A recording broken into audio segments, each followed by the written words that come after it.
All right, welcome everybody to Georgia-Alabama Sports Life High School Football Showcase, and BeAViking.com is presented by Glenn Smith Chevrolet and GMC and Pepsi Buffalo Rock and the Beck Center. We are here at Dymo Field as the Pacelli Vikings open play in the GIAA playoffs as they play host to Mount DeSales, the Cavaliers. I'm Dave Platt along with Rex Castillo. We're going to be bringing you all the action tonight. Dave, this is the second season that every team hopes to get to the playoffs. As they mentioned on their social media posts, the journey starts now, Dave. A march towards a state championship begins here, the first step, and it's lucky for the Vikings to get to do it on home turf. Exactly. Now, the Vikings, of course, had a tough couple of weeks, the last 3 weeks, actually. There was a bye week in the middle.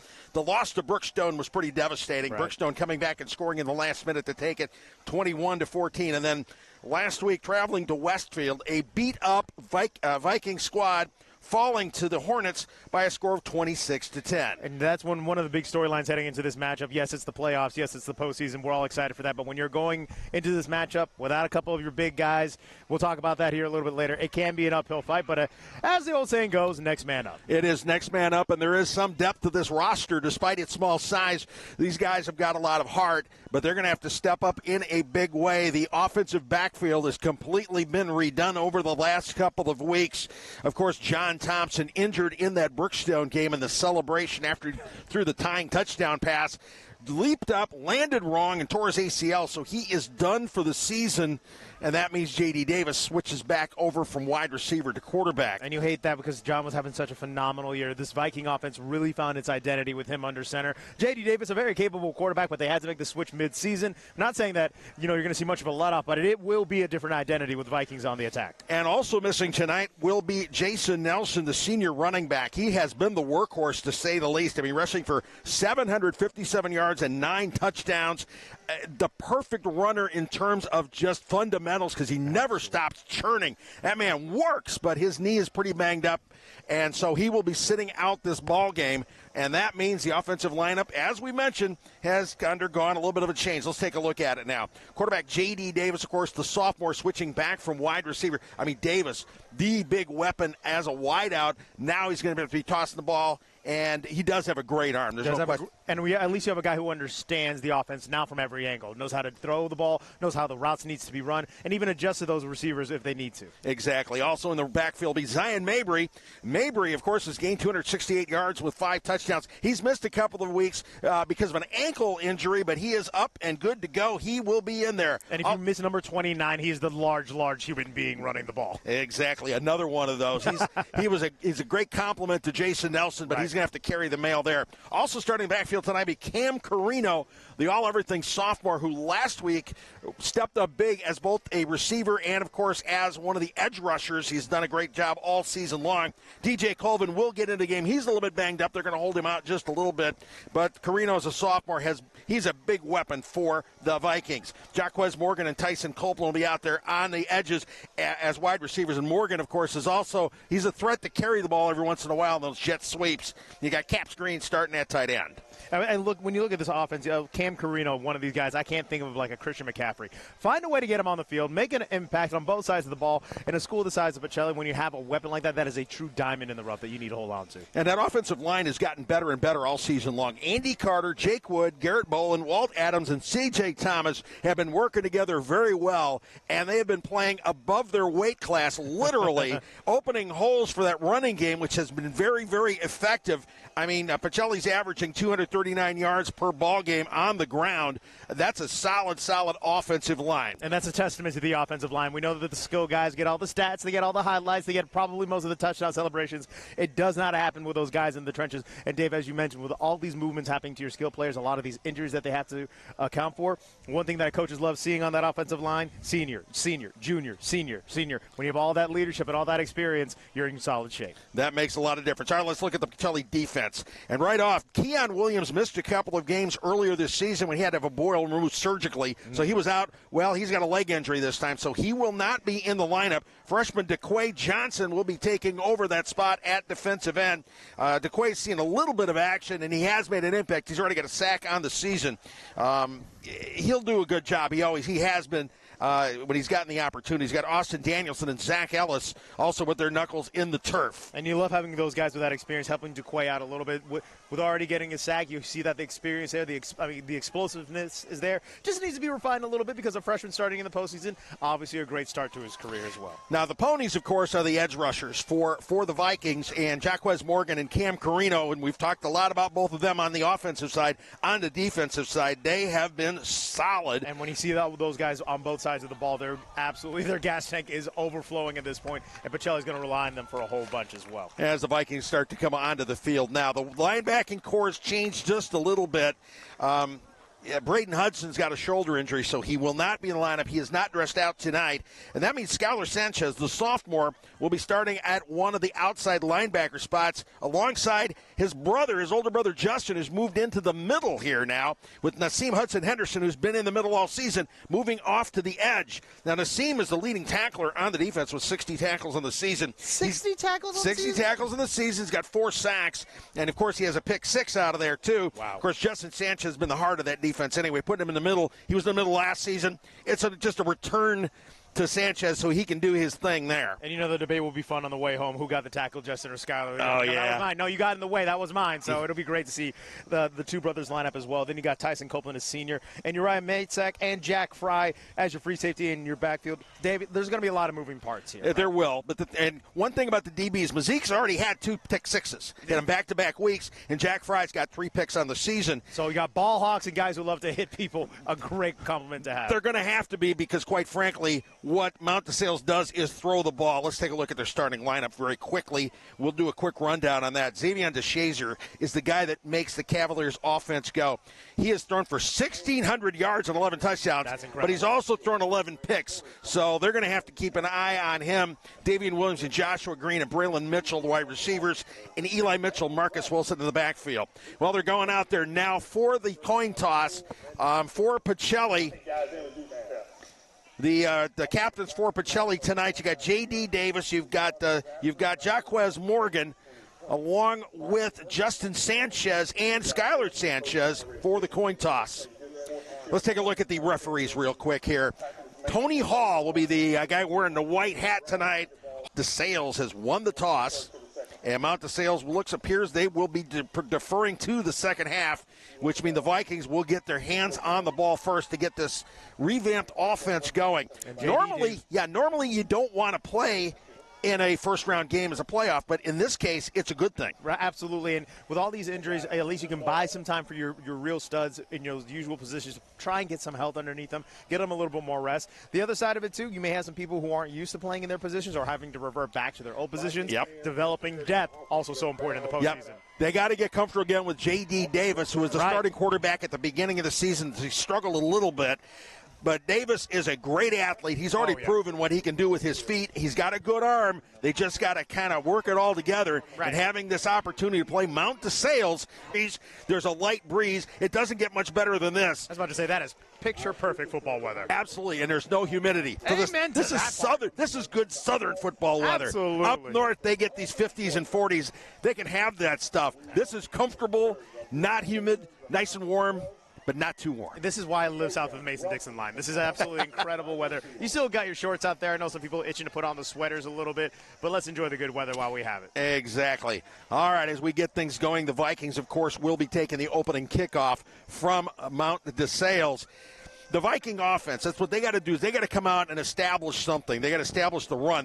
This is basically a running ball club. And that's one beautiful thing you have about this ball club is that eliminates a lot of the mistakes that could be made. But when you have a new quarterback, you got, like you said, they have to adjust back to what's going on with everything with JD. He's a great athlete. He won the job in the offseason heading into it for a reason. So it'll be a great time to see what the Vikings can do. But run the ball is probably what the coaching staff is calling for at this time. All right, Landon Frawley will be kicking things off for Mount DeSales, setting up deep for the Vikings. The deep guy is Cam Carino, and it looks like we've got Jaquez Morgan on one side and Uriah Mazeek on the other. Kickoff to the left side. That is Jaquez Morgan taking it at about the 7-yard line. Morgan around the left side, going straight upfield, put his head down. carrying it about 20 yards. He's brought down at about the 28-yard line as we get things going. I love that John questions, nothing too fancy, not too many cuts. Let's just run behind my pads and see what happens here. Really excited, though, Dave, to see how the Vikings will establish their offensive identity heading into this game. As they meet up now with offensive coordinator Lee Hamner, as they get trotting out there and see what they can do against this Cavalier defense. And it will be J.D. Davis, of course, taking the snaps as quarterback. And Davis will set up in a pistol formation with two running back. He's flanked by Carino and Mabry in the backfield.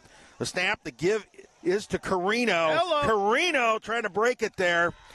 To the cut to his right, he picked up a couple of extra yards. The sophomore with a nice run there that didn't look like there was a whole lot of room, but he created something. A pickup of 4 to the 33-yard line. Carino is kind of the lightning to the thunder and lightning attack because Mabry is a guy who... Their pickup of about 4 yards. And as we pretty much predicted right here, Dave, it's going to be a whole lot of run here. Let's establish this identity first. Run the ball to set up everything else that we know that J.D. can do with his arm. All right, a pickup of 5 there, setting up a 3rd and 1 for the Vikings on the 38-yard line. Vikings looking to make a statement here and get a decent drive going here. Putting together a good drive would be great, especially since this is going to be a ground game. All right, Davis under center once again. The handoff up the middle, a power run. Looks like he might have been brought down just short. Nope. They're moving the chains. Moving the chains nice and easy. One of the great things that Mabry does is the ability to fall forward. I know that sounds silly a lot of times, but when you're tackling it, always can keep at least moving forward. Those 1 or 2 yards always makes a difference in the end. That's exactly right. A pickup of 3, it's a first down. And, yeah, you get that extra 2 every time. You keep doing it every time. Every time. Clock goes down, and you keep picking up first downs. Nothing but good things for the Vikings. All right, 1st and 10 from the 41-yard line for the Vikings as they set up for the 4th play on this drive. Davis once again setting up Davis setting up in pistol formation, taking the snap, looking, keeps it himself, goes straight up the middle. It was Cam Carino, I believe, was under. So a little bit of a wildcat, little wrinkles here and there. Yep. Carino played a little bit of quarterback back in middle school. So what does this guy do? Well, he's a good athlete anyway. Remember, he's one of the better baseball players here in town as well.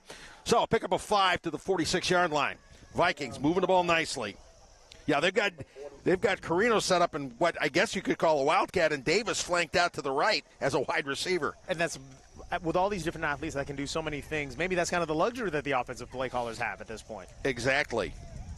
All right, so Carino's in shotgun for pistol formation, taking the snap, keeping it right side, looking to turn the corner. Gets past arm. Great move, gets past.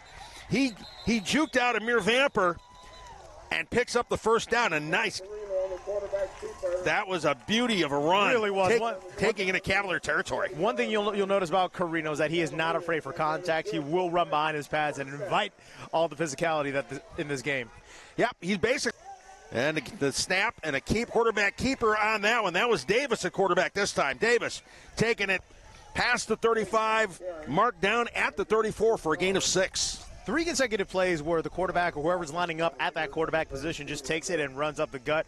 Look, if we're gonna play this game, if it's working, why change anything at this point? And Pacelli living up to that physical identity they've had all year long. All right, Davis in pistol formations. Mabry lining up behind him in an I formation. That man is a sophomore. I know. Justin Sanchez will be playing the H-back spot this time. All right, snap, give to Mabry. Mabry left side. Around the corner, he slips. And there looks like there's some laundry on the field. Dave will figure out what the officials have to say. I know. He slipped. He looked like he would have had the first down if his feet hadn't gone out from under him. Where it is, I'm guessing it's probably going to be a holding call. All right. But we're going to have to reset the sticks and go a little bit further for that first down. Yep. So first penalty of the night. By the way, Pacelli didn't have a single penalty last week against Westfield. No kidding. They played completely clean? Completely clean. It was a loss, but they did a few things well, and one of those things was play disciplined football. That has been the calling card of this Pacelli defense. You're not going to see this team have, in the 20s or in the teens when it comes to penalties. Usually a very clean ball club, a physical ball club as well. All right, so the ball now set up on the 44-yard line. That sets up a 2nd down and 14 for the Vikings. The line to gain is the 30. Just under 9 minutes, or 8 minutes and 40 seconds left. Pacelli offense has owned this entire possession. I think this is what you kind of expect with a team that runs the ball as well as they do. Yeah, they had to reset that formation. All right, it's a give and it's a reverse to Jacques Morgan, but flags flying on that one. I have a feeling there's going to be a problem with the way that formation was set. It was a pickup of about 6, but hold your horses here. Referee Tony Hall says... Stand by. Yeah. Illegal shift. On the offense. Yeah, they had 5 or 6 guys go in there, and they all started out in the backfield. Everybody's looking at each other, go, where are we supposed to be? Sanchez and at least one other player who I didn't catch. They got up to the line of scrimmage, but at that point, yeah. Is this the broadcaster's curse? I talk about how well disciplined they were, and all of a sudden it's back-to-back penalties. Yeah, so. Way to go, talk in the middle of a no-hitter guy. All righty, so let's push it back now. We'll call it, 2nd and 19 at this point, yeah. Dave? Which means they'll put to the line of scrimmage. Jack Fry, it looks like, is one of the wideouts on the far side. All right, Davis in the backfield. Turns to give up the middle. It is Zion Mabry. Mabry, a pickup of about 6.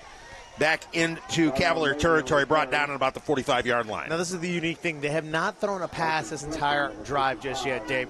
It's great to have a running identity, but when you are behind the sticks a little bit, especially with you're facing 3rd and 10 and plus, you're kind of painting yourself into a corner. Eventually, at this point, we have to see a pass here pretty soon here. Yep, it's 3rd and 15 on the ball on the 45-yard line of the Cavaliers. And that's where you miss a guy like John Thompson, who you knew could pull the trigger and give you long bombs or complete those mid to long. But we'll see. Yep, we got trips right on this one with one man in the backfield. It'll be Mabry. Quick out. First drive. Unfortunately, didn't turn into points at this point. Well, they shot themselves in the foot with the penalties. Yeah, and the holding penalty really killed them, and then the illegal shift right after that. All right, Fry into punt. He'll be kicking it and be deep. It looks like that'll be Braylon. Let's see, the punt return will be Davion Williams. Fry's punt, nice. Lots of air under it. A fair catch, and Williams catches it. He takes the fair catch on the 2-yard line. Wow. Ouch. Fry won a heck of a punt right there. And wow. That is a guy, when you flip the field that much, it becomes a dangerous weapon. That is good. Fry has gotten better and better as the season has gone along. I was about to ask you, his accuracy and his hang time, everything, his technique has gotten so much better. It has, and that was a beauty. And that was an own goal right there for Mount DeSales. He should have stepped back and let it bounce. But yeah, what it is what you set up on those, you almost put your heels on the goal line, so you know where it is. If it's anywhere close to you, let it go. Get it out of the way. But hey, how about punters getting some love on the broadcast? I know. All right, Mount DeSales started off on their own 2-yard line. The Pacelli defense has been strong all season long. Let's see if they can put the first points on the board here. 98 yards to go against this defense is a tall task for any offense. Yeah, but this is an offense that likes to throw the ball, too. Xavier DeShazier is the quarterback. The sophomore has thrown for 1,683 yards this season. They can move the ball through the air. The rock, can't they? Yep. They average almost 100 yards a game in the air. All right, DeShazier taking a snap, keeping it left side. He is brought down with a loss of 1. It's Cam Carino. Again, Cam Carino starting to put his fingerprints all over the game early on here. DeShazier, look, I have to give him the credit that the awareness to get past the goal line. Because the last thing you want to do first offensive play is a safety. Yep, that's the 7th tackle for loss of the season by Carino. And the ball's actually inside the 1. And you know that as a defensive player, you're licking your chops here. You want that safety, but you got to stay disciplined. They do. All right, 2nd and 11 from the 1. DeShazier in pistol formation. Taking the snap, dropping back, looking to do a quick out to his right side. It is complete to Joshua Green. So they get out of the shadow of the end zone, sort of. Tackled at about the ball should be marked down at about the 6-yard line. A pickup of 5. Amazing all over that play as well. That's a kid who's also the ball hawk, one of the great ball hawks in defense. Well, yeah, Mazeek's got those 2 pick sixes, too. Mazeek, I will get your name right. I am sorry. All right, 3rd and 6. From the 6. Oh, that was not good. Puts them even closer to their own goal line. Yeah, so I'm guessing either Bryson Fletcher or Horace Sanford, the guys on the right side of the line, somebody moved. All right, so we're looking at a 3rd and 9 from the 3-yard line. DeShazier in pistol formation. Twins left. Dropping back, looking to throw. Going deep, going up top, and overthrows his man. He was looking for Joshua Green. That was Mazik again on the coverage. Green had nothing but green turf in front of him. If they had completed that, that would have been dangerous. But credit to the Vikings defense once again, standing strong and forcing a punt out of the Cavaliers. All right, so that's about how that should go as far as the Vikings are concerned. So stepping back to punt is Jesus Rodriguez, who's averaging 41 yards a kick. But his heels are almost on the end line. The snap is good. Rodriguez gets it away. Not bad hang time. And that was a nice safety catch there. That was Skylar Sanchez on the return. Credit to Skylar at that point. You see the ball is nowhere near the 50-yard line. Get as close as you can. Safety right there. But again, when you hold the opposition's offense not crossing the 10-yard line, that's a pretty good day at the offense. I mean, three plays for 1 yard. All right, Davis in pistol formation, taking the snap and keeping it going straight up the middle, if that is Davis. Yeah, that was Davis. Yeah, we have to double check because Carino's been back there in a what would you could call the Wild Viking, kind of sorta, because he's a threat to throw the ball too. Because remember, he's a baseball player. So that's one thing that's beautiful about this Pacelli team. Like the depth here, everyone can play multiple roles. So you have to be on your heels to understand what's going on, and also kind of a nightmare for defensive coordinators to game plan against. Exactly, a small roster, but a small, very, very flexible roster. All right, that was give there up the middle. Big fella, Zion Mabry right there. Just all physical. That is just nothing but pure strength to just get you the first down. And he moves the chains. A pickup of 5 all the way down to the 28-yard line, or the 18. Excuse me, to the 20. I'm sorry, the 23-yard line. There you go. Yeah, pickup of 5. So it's a first down for the Vikings. One thing that Pacelli's done very well all season long is also keep Carino hit, dragging a couple tacklers, a couple more yards. Great run by Carino. And we mentioned earlier that Carino loves to run behind his pads, a guy who will invite the physicality of this game. Looks like he got stood up for a little bit, but guess what? Kept those feet moving. All right, a pickup there down to the 17-yard line. So it's a pickup of about 7. This is exactly what the Vikings want with this running attack. Your second down, you want it 5 or less, because then again, you control the pace of the game, and you know that 5 yards. A lot easier to get than dealing with 7 or 8. And they're giving Mount the Sales all kinds of headaches because they're bringing in guys who haven't played these positions all season long. All right, the give this time is to Zion Mabry. Mabry hit. I tell you, when he gets to his 3rd or 4th step and really gets moving, he is a dangerous weapon. Yeah, he went. It was like almost 3rd level when they finally got to him. But I mean, he runs leaning forward, which is how you're supposed to do it. A pickup of about 12, taking it to the 5. 5 yards or less, good luck stopping the battering ram that is Zion Mabry. All right, so Davis in pistol formation. Give us to Mabry. Mabry powering. Did he break the plane? Yes, he did. Touchdown, Vikings. Zion Mabry is a monster. Good luck trying to tackle him. And look, it wasn't fancy, it wasn't pretty, but it was very effective there, Dave. Vikings get on the board first. It was the way it was supposed to be done. Just a power run up the middle. Check this thing out. He gets hit, so what? Keeps churning, and he breaks the plane. Oh, you want to come with me on this trip? Let's head into the end zone altogether. Yeah, everybody. He had help. There we go. All right, they're going to go for the kick. Jack Fry trotting out there. Skylar Sanchez on the hold off the snap from Jake Wood. So the Vikings taking care of business here. Skylar Sanchez to hold. All right. Let's get to it here. The snap setting up here with 3:37 remaining in the first quarter.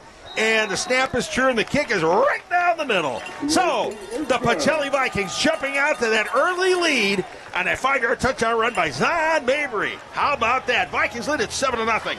You're watching Vikings football on Georgia Alabama Sports Live and BeAViking.com. GMC SUVs, GMC SUVs. On sale now at Glenn Smith GMC in Opelika. The GMC Terrain, the compact SUV with seating for 5. And now discounted up to $6,500 off. The full-size GMC Yukons, discounted up to $9,000 off. Choose from almost 200 new GMCs. Get your best price every day on the lot or online at glennsmith.com. Get ready to smile. Welcome back to Dynamo Field. The Pacelli Vikings getting things going on their second drive of the night. Zion Mabry capping a five-play, 33-yard drive with a 5-yard touchdown run. The Vikings taking the 7-0 lead at Mount DeSales. Absolutely a showcase of physicality and running the ball. Old school smash mouth football right there. Congratulations, Zion Mabry, getting into the end zone once again. And the identity of this team we predicted from the beginning, running the ball here, Dave. All right, Jack Fry on the kickoff. He's had 9 touchbacks on the season. Davian Williams and Marcus Wilson deep. The kick goes into the end zone, so it's a touchback. Touchback number 10 on the season for Fry. And that means Mount DeSales, those Cavaliers will open up on their own 20-yard line with 3:37 remaining here in the first quarter. Already in better position than what they were. Shout out to Jack Fry with the incredible punt right there. What we said, Dave, about 3 plays and a total of a yard on that first offensive drive. Yep, the defense did a fine job of shutting down Mount DeSales. Mount DeSales looking to see what they can do, not in the shadow of the end zone. You can't relax against these guys. DeShazer's a good quarterback, and he does have some weapons to work with. DeShazer setting up in pistol formation. Eli Fisher, the running back who's been out the last couple of games, back in the lineup, setting up beside him. And the give is he fakes the give to Fisher. Intercepted! And that is Tyson Copeland. And Copeland looking to take it to the house. Touchdown, Vikings! Just like that, the Vikings strike yet again. Pick 6 by Tyson Copeland. Copeland jumping the route as DeShazer tried to throw it to coverage. Well, not enough coverage, thank you very much. A quick pass, and there was Copeland on the 33-yard line, taking it all the way back. He is hit, but manages to dive in and break the plane for the touchdown. The Vikings looking good here. Rolling on 2 phases of the game. This is what you mentioned. So many athletes, so many dangerous weapons on both sides of the ball. You got a guy like that who's a ball hawk all over that pass. And this was also from the beginning. DeShazer is a guy who loves to throw the ball, but unfortunately does make a few mistakes here and there.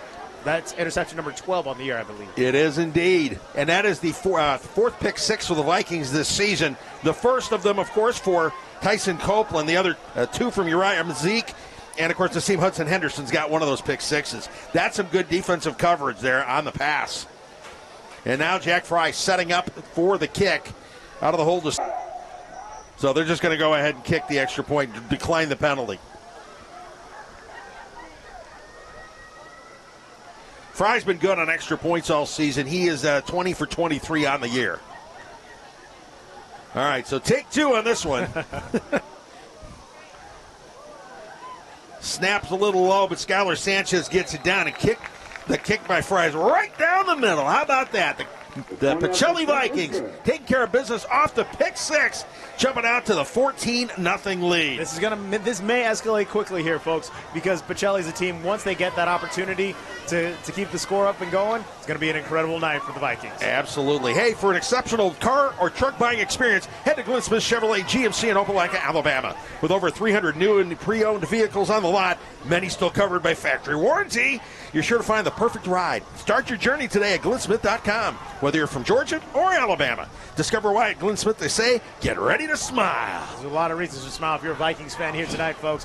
Great touchdown run by Zion Mabry, and then a pick 6 right after that. Basically, the game has been going exactly the way the Vikings would have wanted, other than the penalties of the first drive. They're a little messy right there. Yeah, but you also have gives you something to clean up here, and they've done so. Their personnel groupings are completely different from anything they've done all season long, because you're running in like Justin Sanchez and Austin Dannison coming in playing the H-back. All right, Fry's kickoff. He boots it low line drive, but what a line drive! Midway through the end zone, another touchback. So once again, the Cavaliers will start on their own 20-yard line. Jack Fry, got to give him another shout out right here. Incredible punt, reliable place kicker. That is a blessing and a half, especially at this level or any level of football if you have a guy who's that consistent. It is. I mean, knowing that the last half of the season, he has been on the money for the most part on the deep kicks. And there are times when he doesn't quite hit the end zone, but their kickoff coverage has been great. Other than one lapse last week against Westfield, their kickoff coverage has been solid. As one Jack Patterson says, kickers are people too, and you realize how important they are until when you don't have one. Exactly.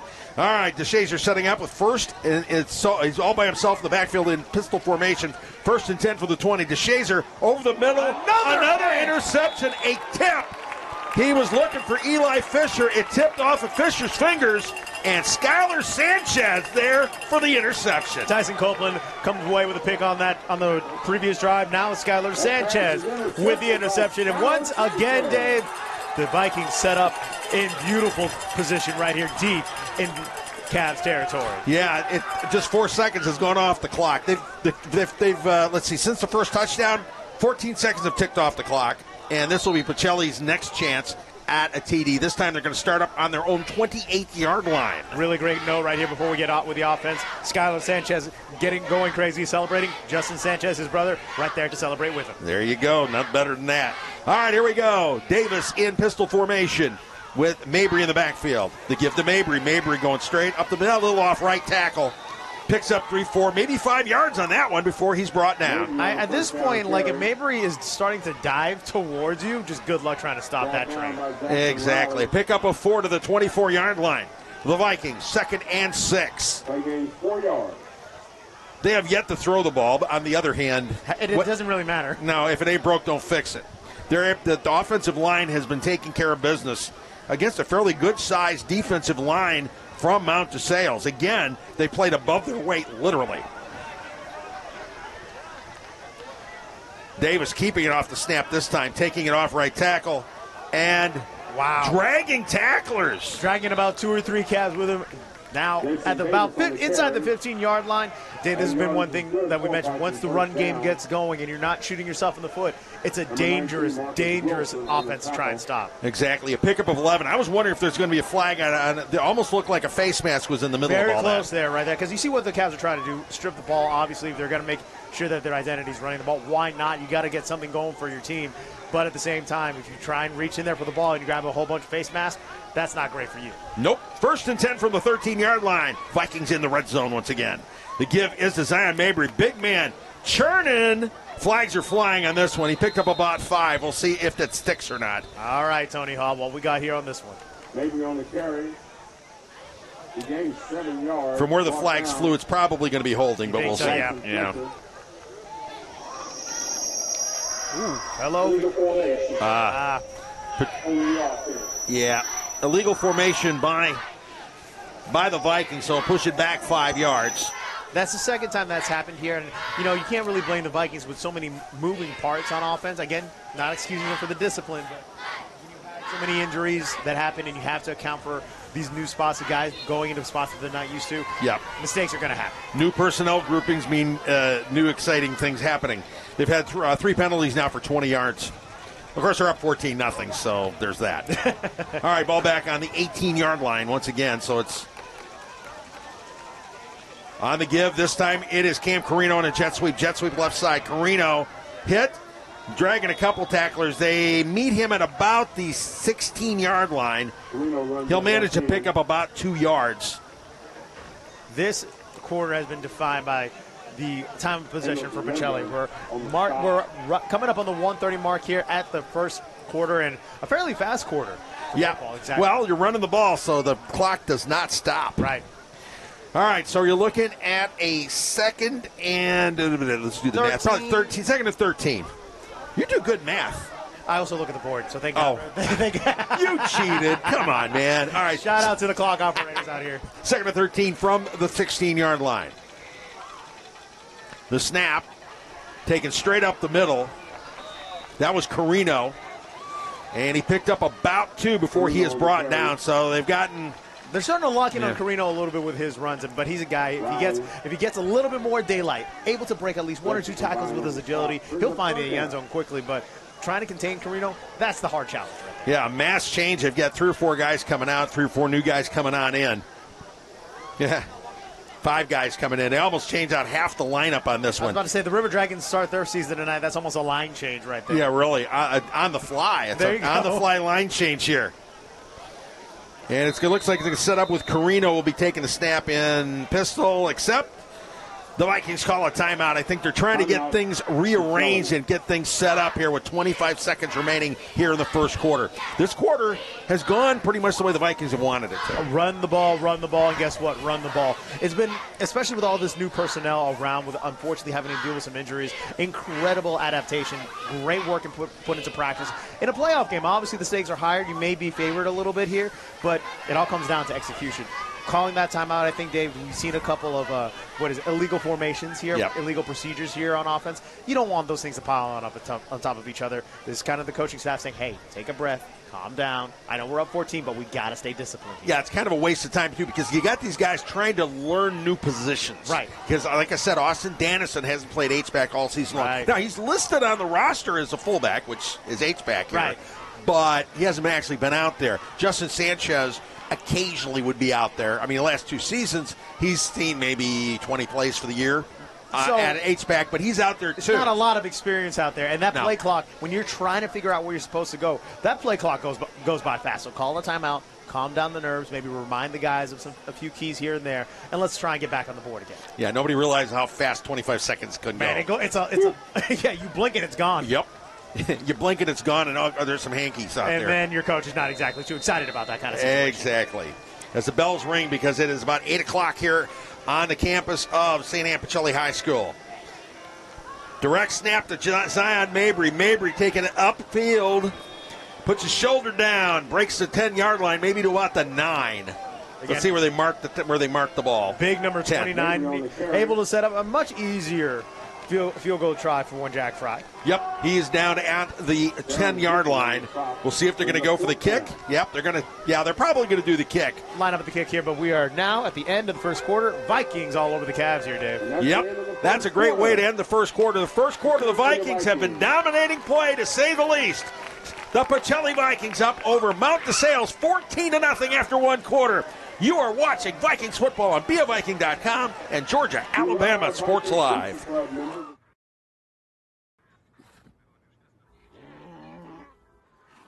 Hey, on the mountain we've got a saying. Get off your...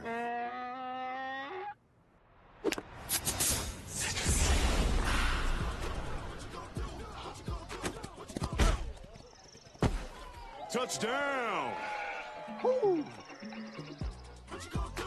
Mountain Dew. My name is Quinteria Perry, and this is my CVCC story. I've graduated from CVCC with my associates in medical assistant, and I received my certification from CVCC. The training that I got from CVC and being prepared to come and do clinicals helped tremendously. I started looking at scholarships, and the Ambassador Scholarship was interesting to me because you did events to earn your scholarship and you meet people. I would recommend CVCC to anyone that asks because of the scholarships, the teachers, the small stuff that you can't get at a university.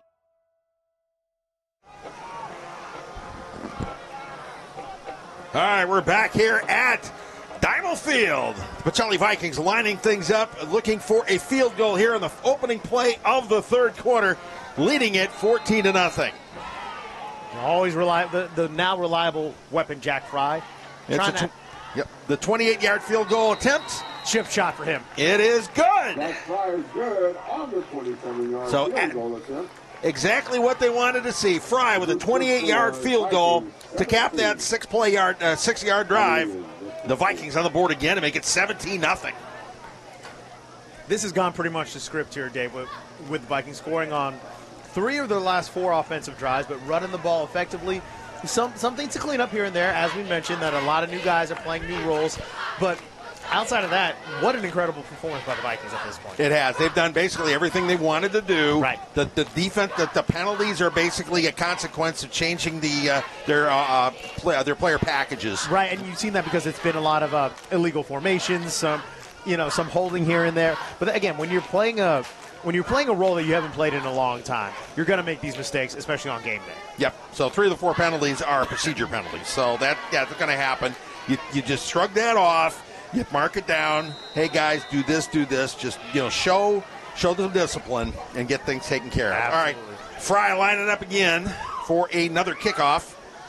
And once again, we are looking at Davian Williams and Marcus Wilson back deep for the Cavaliers. Kick.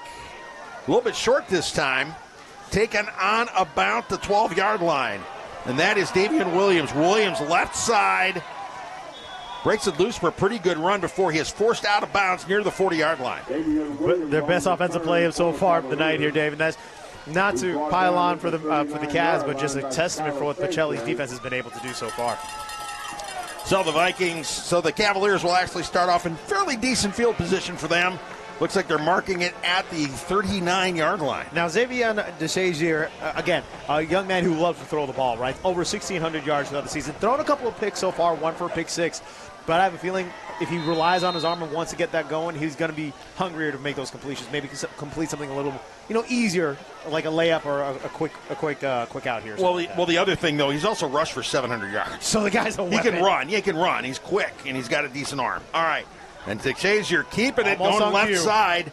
He's hit by 3 or 4 Vikings. Plenty of hats on that one. And that's been their best offensive play so far. I'm still looking for, Mount DeSales not to back down, but to be a little bit more aggressive, maybe use their ground game a little bit more because, again, we've got back-to-back picks here on their last 2 drives from the Vikings. Yep. Pickup of 4 to the 43-yard line, which will set up a 2nd and 6 for the Cavaliers. The run is good for 4 yards. That is their biggest gain of the night. So yeah.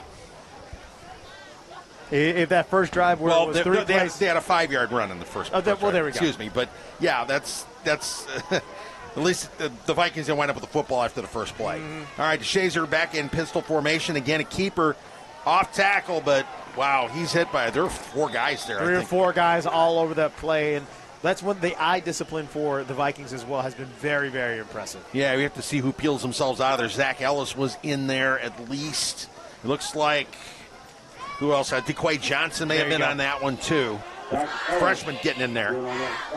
Walk, and no gain on the play. So it's 3rd and 6. Back-to-back running plays. We'll see if they go back to the ground here again, Dave. All right, DeShazier by himself in the backfield, trips to the right. Takes the snap, drops back, looks to his right. He is hit as he throws. Almost picked off. Wow, Quez almost had his left hand on that, and you knew that if he had gotten a hold of that, would have been another pick six right there, Dave. No one in front of him. So there you go. It's going to be a punt. So they'll set up. It's Jesus Rodriguez sending back to punt. The Vikings lately have been sending back 2 men on punt returns. So we got Cam Carino back there along with Skylar Sanchez. Usually it would be DJ Colvin. Gotcha. All right, the punt. Not a bad punt. Cam Carino calling for the fair catch on about the 21-yard line. And again, this Vikings defense, we talked about all the moving parts over there on the offensive side of the ball. A lot of guys having to step up in roles they haven't been used to. But my gosh, Dave, this Vikings defense is for real. They are taking care of business. That is for sure. And, well, the defense is what they relied on at the early part of the season when the offense wasn't quite getting things going. Right, they were making that change at quarterback, and, things weren't really clicking as much as they have. But just a huge credit to what the Vikings defense has been able to do. They have indeed. They've been the guys you can count on, and then the offense started getting things going, and injuries have kind of slowed their roll just a little bit, but now they're seeing what they can do with flexibility on the roster. All right. Give off the handoff to Cam Carino. Carino left tackle. Carino looking to break tackle. He is finally brought down. That was Bryson Harrell on the tackle, but a big gain for Carino. We've talked about this. If he gets that just a little bit extra daylight, an extra step, he is a dangerous weapon. Absolutely. A gain of 29 yards. You like to be specific. Let's call it an even 30, shall we? It's the ball's at midfield. There you go. Great run by Carino to get things going. All right, this time it's Zion Mabry off right tackle. Mabry finding a hole, slipping through. picking up 5-6 yards on that carry. Zion Mabry is the thunder compared to Carino's lightning at this point. But Mabry, one thing you're going to get out of him, I think he probably totaled it up. He'll probably average 4 to 5 yards a carry. Gain of 7, taking it down to the 43-yard line, setting up a 2nd and 3. Once again, not a whole lot. I think they've only thrown 1 pass so far, Dave, this entire first half. And so let's set things up here now. Davis in a shotgun formation. And the give is to Carino. Carino, left tackle, breaking a couple of tackles, finding other seed. Almost can't quite break loose. He is finally pushed out of bounds. He was corralled pretty well by the Cavs defense in that first quarter, but now starting to get his feet out under him a little bit more and making all these explosive plays. Again, it was Bryson Harrell on the tackle for the Cavaliers. The pickup for Mabry, taking it down to, let's see. First down from the 21. All right, so down to the 21, a pickup of 22 yards on the play. Carino's been had a 22-yard gain and a 50-yard gain. Yeah, wow. He's may break 100 on the night. All right, Zion Mabry taking it off tackle, hit by 2 or 3 Cavaliers, but he still picks up a nice gain because he's fallen forward like you talked about earlier. And, that's what it's going to take, about 2 or 3 guys to take down Zion Mabry. All right, taking it down to the 18. I mean, you hit him, you pick up 2 yards anyway. It's going to be a long day. You're going to keep moving. You're going to move the chains. And it's a long day for you on defense. You do it 3 times. That's 6 of your 10 yards right there. And you're good to go. And Mabry, of course, is one of the ones. He's dishing out the punishment, not the defense. For the old school ref, it's kind of an Earl Campbell type of runner. Just a big guy who loves to punish linebackers and all those guys. Or Jim Taylor. There you go. Go back even further. All right. 2nd and 7 for the 18-yard line for the Vikings. J.D. Davis in pistol formation. Mabry moving to set up behind him, but timeout is called. Delay. They'll let the clock run. And these are the headaches, mini headaches of what you got to iron out, again, with so many new people on the offensive side of the ball. Yep, 4 penalties now. 4 penalties for 25 yards. Well, let me rephrase that. 5 penalties for 30 yards. To be expected yet again because of your usual starters, especially starting quarterbacks out for the rest of the year. It's tough, but you got to give a lot of credit to all these guys stepping up in these unique formations, unique positions. As you mentioned, a very flexible roster. That's going to pay off, I think, later on in these rounds. Yeah, you got good athletes, multi-sport athletes, of course. Exactly. Showing what they can do.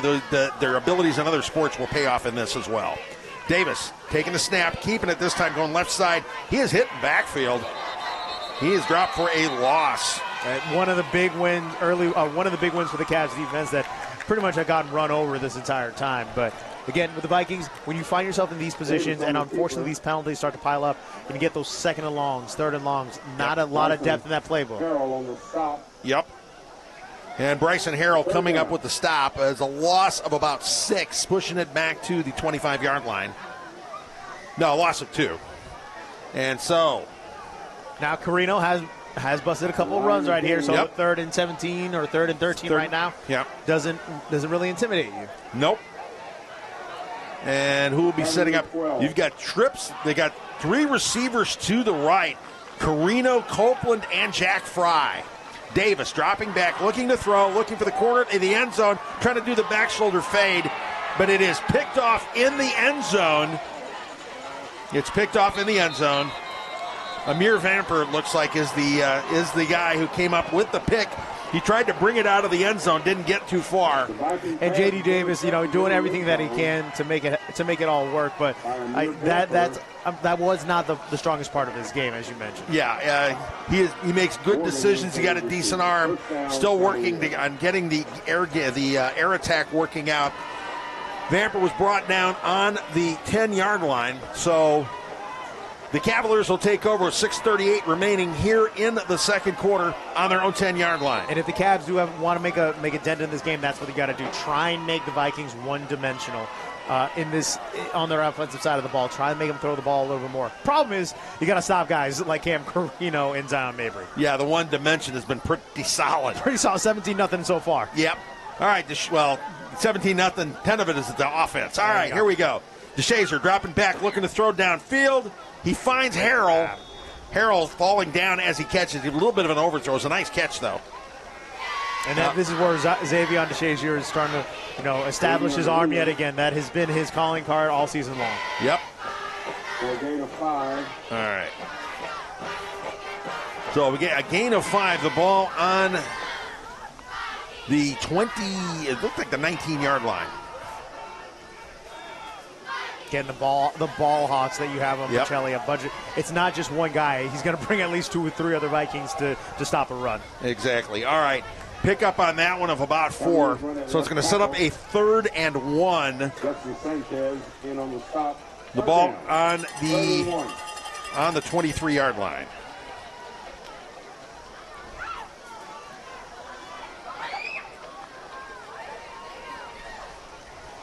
And to give up the there we go.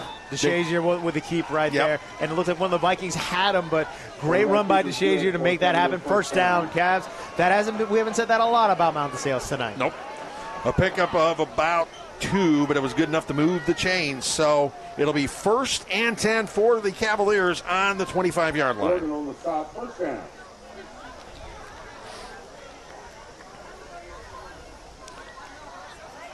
DeShazier setting up with Eli Fisher in the backfield. The give is to Fisher. Fisher taking it right side, trying to find nowhere some to go. Yeah, not much there. Zach Ellis was there for the stop. It looks like a long whiff. DeQuay Johnson. Zach Ellis on the stop. DeQuay gains 2 yards. Great job there by the Pacelli yet again. As you can see, they're trying to establish both sides of the ball when it comes to their ground game and their air attack, which we know that Xavier DeShazier is great at throwing the ball. But if you can find ways to contain them as much as you can, you're going to give yourself a great chance to win the ball game here. All right, ball on the 27 or 28-yard line. The ball's on the 28. It was a pickup of 3. So it's on the 28, a gain of 3, 2nd and 7.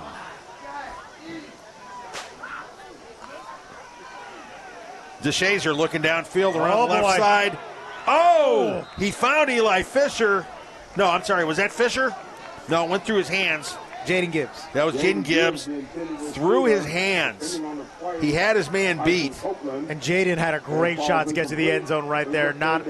Some Pacelli defenders were just behind him right there. But that's, again, how dangerous Xavier can be and how quickly this Cavs offense can respond. Yeah, they cannot let their guards down. These guys can score quick. All right, 3rd and 8 from the 28-yard line. DeShazier all alone in the backfield. Trips to the left this time. And he looks to his left. Indeed, the pass downfield, he overthrows his man. I think somebody ran the wrong route. I think someone fell down there, Dave. But yeah, you're right. Again, these are opportunities that I think you're just trying to collect information now. If you're the Cavs, taking it and getting ready for the second half. Xavier, I'm probably saying, like, hey, guys, look, we may have opportunities here. Just try and catch the ball, do your job. But Pacelli, again, you got to give them a whole lot of credit. Pressure, great coverage, and a couple of interceptions already on the night. All righty, so that sets up the 4th and 8. So they're going to have to punt. Jesus Rodriguez coming back out there. Once again, you got Sanchez and Carino back there to try and corral the punt. And as I mentioned, Rodriguez coming in the game averaging 41 yards a kick. This one's a little bit short. It'll hit at about the 45. It takes a Cavaliers roll, and then it stops taking a Cavaliers roll. It gets downed on about the 42-yard line by Joshua Green. So the Vikings will start off in really good territory here. Really good field position. And that's been the story all night, right? They've been given some great field position, not really long fields to work with. A couple times set up already deep in Cavs territory. Pacelli, though, ended that last drive with an interception. That looks like another heavy dose of the ground game coming up. I would think so, because it's been working awfully good. Hey, looking for insurance you can trust? The Terry Johnson Agency has been a cornerstone of our community for over 30 years, offering personalized coverage to fit your life. From home and auto to life and church insurance, we got you covered. At the Terry Johnson Agency, we don't just provide insurance, we offer peace of mind. Proudly supporting Georgia-Alabama Sports Live, because we believe in the power of community. Looks like it's timeout here, Dave. And it's timeout as Mount DeSales calls the timeout, trying to figure out exactly what they want to do here. I mean, all these personnel groupings have got to be confusing. Absolutely, because as a coordinator, you're thinking like, all right, this is who they like to go to, this is who the plays they like to run with this guy, that guy, and all these different habits. And all of a sudden, Pacelli's like, you know what, we're just going to march out everybody and just do everything we can to confuse you. Again, a credit to their depth, their flexibility, and as you mentioned multiple times, just the raw athletes you have there on the field. Exactly, and these guys, all the injuries and everything, when something happens, like a quarterback gets hurt, you kind of just go, it's over. No, you can't. You can, but yeah, they haven't. They're trying to come up with a new way around it. Right. Because you've got a guy who has played quarterback, so at least he knows the plays and everything else. That is the blessing in disguise at that point. This is a guy who got the job in the offseason. Things didn't go his way as the season unfolded, but you at least have a guy who's comfortable taking those snaps, who can be a leader out there. And that indeed. All right, setting things up. It looks like it's Carino taking a snap, fumbled. The snap was high, he fumbled it. He managed to cover it up. The snap was a little bit high. I think Cam was looking downfield to see what he was going to be doing with it. That happens. A little exciting seeing how the blocking was going to fold up right there. Yeah. Got to take care of the little things, though, boys. Yep, a loss of 7 on the play. And again, these penalties or these miscues that where you shoot yourself in the foot, it is a little difficult for Pacelli to recover from this. All right, try it again here. Carino taking a snap, going to left side, looking for some running room, finding it. Before he is dragged down near midfield. Flags. Yeah, lots of laundry out there, though. It's going to be a holding call. Yeah, that's going to get called back due to a hold. It was a nice run, too. Great run. He picked up about 13 yards on that. Carino made me my words on that one. He's like, this could be a little tough. Nope, I got this. Yep. He's good at finding that little seam. Man, just a little bit of daylight, and he can make it pay. Yep. Of course, we will see what Tony Hall officially says, and like I said, if it's not a hold, I'll be shocked. But I've been shocked before. Here comes the white hat with the official call. Low block. Ooh. It's a defensive. Well, okay. Ladies and gentlemen, Dave is now shocked. Yes. Color me shocked, and I'm okay with it. I'm okay with that. And let's see where they mark the ball with the penalty. Frustrations like that with penalties like that, it's because I think it has to be because the Pacelli running an attack has been so effective tonight, and you just try and find ways to stop the thing. All right, so they're going to mark the ball. I guess it's good. Is it going to be a first down? Yeah, they're going to give them the first down on that. And just keep marching it down. All that free real estate for the Vikings as they're now set up firmly in Cavs territory. So it's a 15-yard penalty, and that sets it up in Cavalier territory on the 43-yard line. And you would think with 3:23 left in this first half, with the running game and the way they've been playing this game, that's easily could be all Vikings at this point. Easily. All right, 1st and 10 on the 43. Carino taking. Nope, the snap goes directly to Zion Mabry. Oh, boy. Mabry left side, churning through. He kind of goes out of bounds, but a nice gain. An easy first down for big number 29. Close to the first. Nope. It was the first. Clean play right there, no laundry, so first down Vikings. Very nice run. A gain of 10, setting it down to the 33-yard line. Vikings are able to move the ball at will. And that's been the story all night long. Credit to that offensive line again, deep with juniors and seniors. A great weapon to have with all these moving parts here on the Vikings offense. Taking care of business. All right, Mabry taking it, finding a seam on the left side, picking up a few yards before he's brought down. Looks like another 67-yard gain right here. Gosh, it's just body blow after body blow after body blow, to use a boxing reference with a guy like Zion Mabry. No, it wasn't a 6-7-yard gain. It was about 12. We'll give it 12. How about that? How about a haymaker to the gut right there? There you go, all the way down to the 22-yard line. All right. Down to the 21. So let's pick up a 12. All right. 1st and 10 from the 12-yard line. Is it going to go to Carino? Is it going to go to Mabry? Carino takes it. Left side. Looking for some room. He's brought down, but another nice gain. Lightning to that thunder and lightning combo of Mabry and Carino right there. And it's been really interesting to see them go with this formation. It's been Carino and Mabry kind of lining up in that wildcat formation right there. And look how effective it's been. It has been good. He got all the way down to the 15, so they're in the red zone now. In the red zone on the 15-yard line. Looking to finish things off here. 2:10 remaining here in the first half. Vikings holding that 17-0 lead. This time of possession has been also so impressive by Pacelli. Has indeed. All right, this time the snap goes to Mabry. Whistles, though. Oh, boy.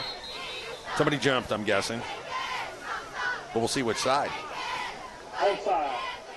Defense. 5-yard penalty.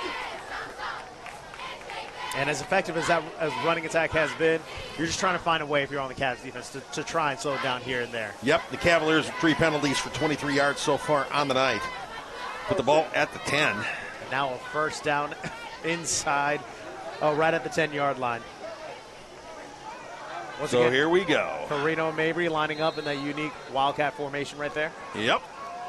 This time it's Mabry taking the snap. Up the middle, and a walk in the park. The only guy that hits him is his own offensive tackle. Touchdown, Vikings! 29, Zion Mabry. Zion Mabry finishing off the drive, a 58-yard drive. In a 58-yard drive. Mabry with a 10-yard run. Vikings looking good tonight. Second one for number 29 right there. And look, as Dave mentioned, the only guy to even try and tackle him, his own man. Yeah. Yeah, C.J. Thomas was there putting the block on. Oops, wait a minute. I'm blocking my own guy. All right, Jack Fry in for the extra point. Out of the hold of Skylar Sanchez. Good snap, good hold, good kick. Automatic. All righty. So the minute 53 remaining here in the first half. The Pacelli Vikings have themselves a 24-0 lead. That was a perfect drive. The absolute best way to put that there, Dave. Zion Mabry and everybody playing well and just assignment sound football. And all the first downs, I mean, first down after first down after first down, and they picked up 5 first downs on that. Excuse me, 4. Yeah, there was a 5th first down. I would call, they picked up first down on the touchdown, of course. There you go. So 5 first downs, a 6-play drive. Incredible. Absolutely incredible. Of course, they got a little help with one of the penalties, but still. Take it where you can get it. You know what? It wasn't a 6-play drive. It was a 5-play drive. That's incredible. Yeah, I got to start taking my shoes off, do the math, I think. All right, so the Vikings solidly in command here, 24-0 here with under 2 minutes to go. What they've been doing really has been working out their new offensive attack. Mm-hmm. They have to do something because of the change at quarterback.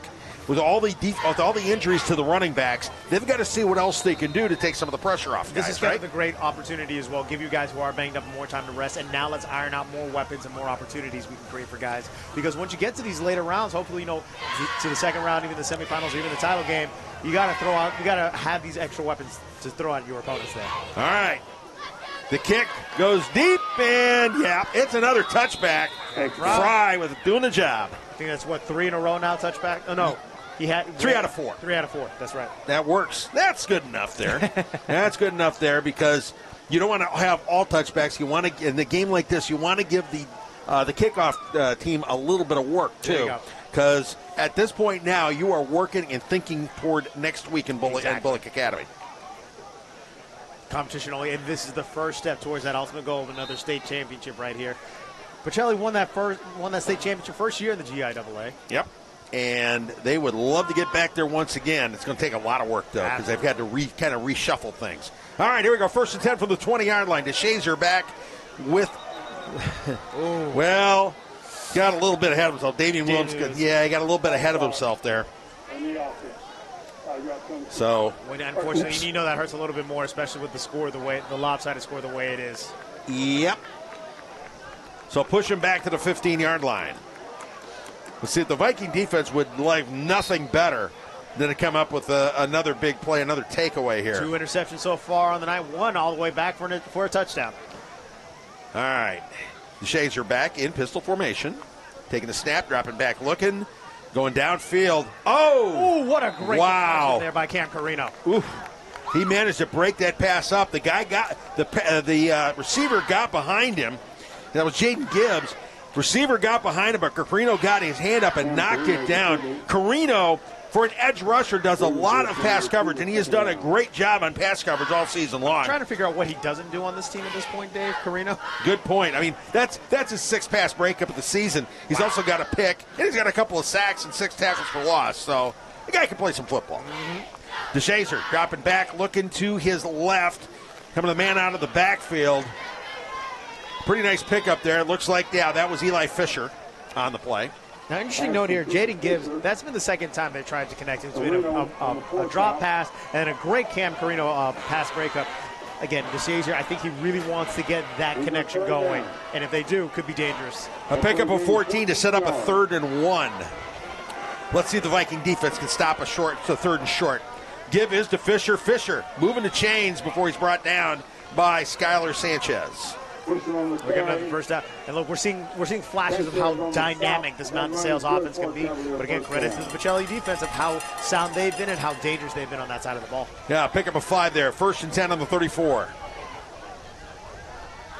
The Cavaliers trying to get something on the board here. DeShazer dropping back, looking to his left, going up top, going deep, overthrown, but a flag on the play. That pass was meant for Braylon Mitchell. They're saying Tyson Copeland grabbed onto him, and I think he probably did. I'm guessing it's going to be pass interference, and if so, that was legit. He had a step on. He really did. Here's your call.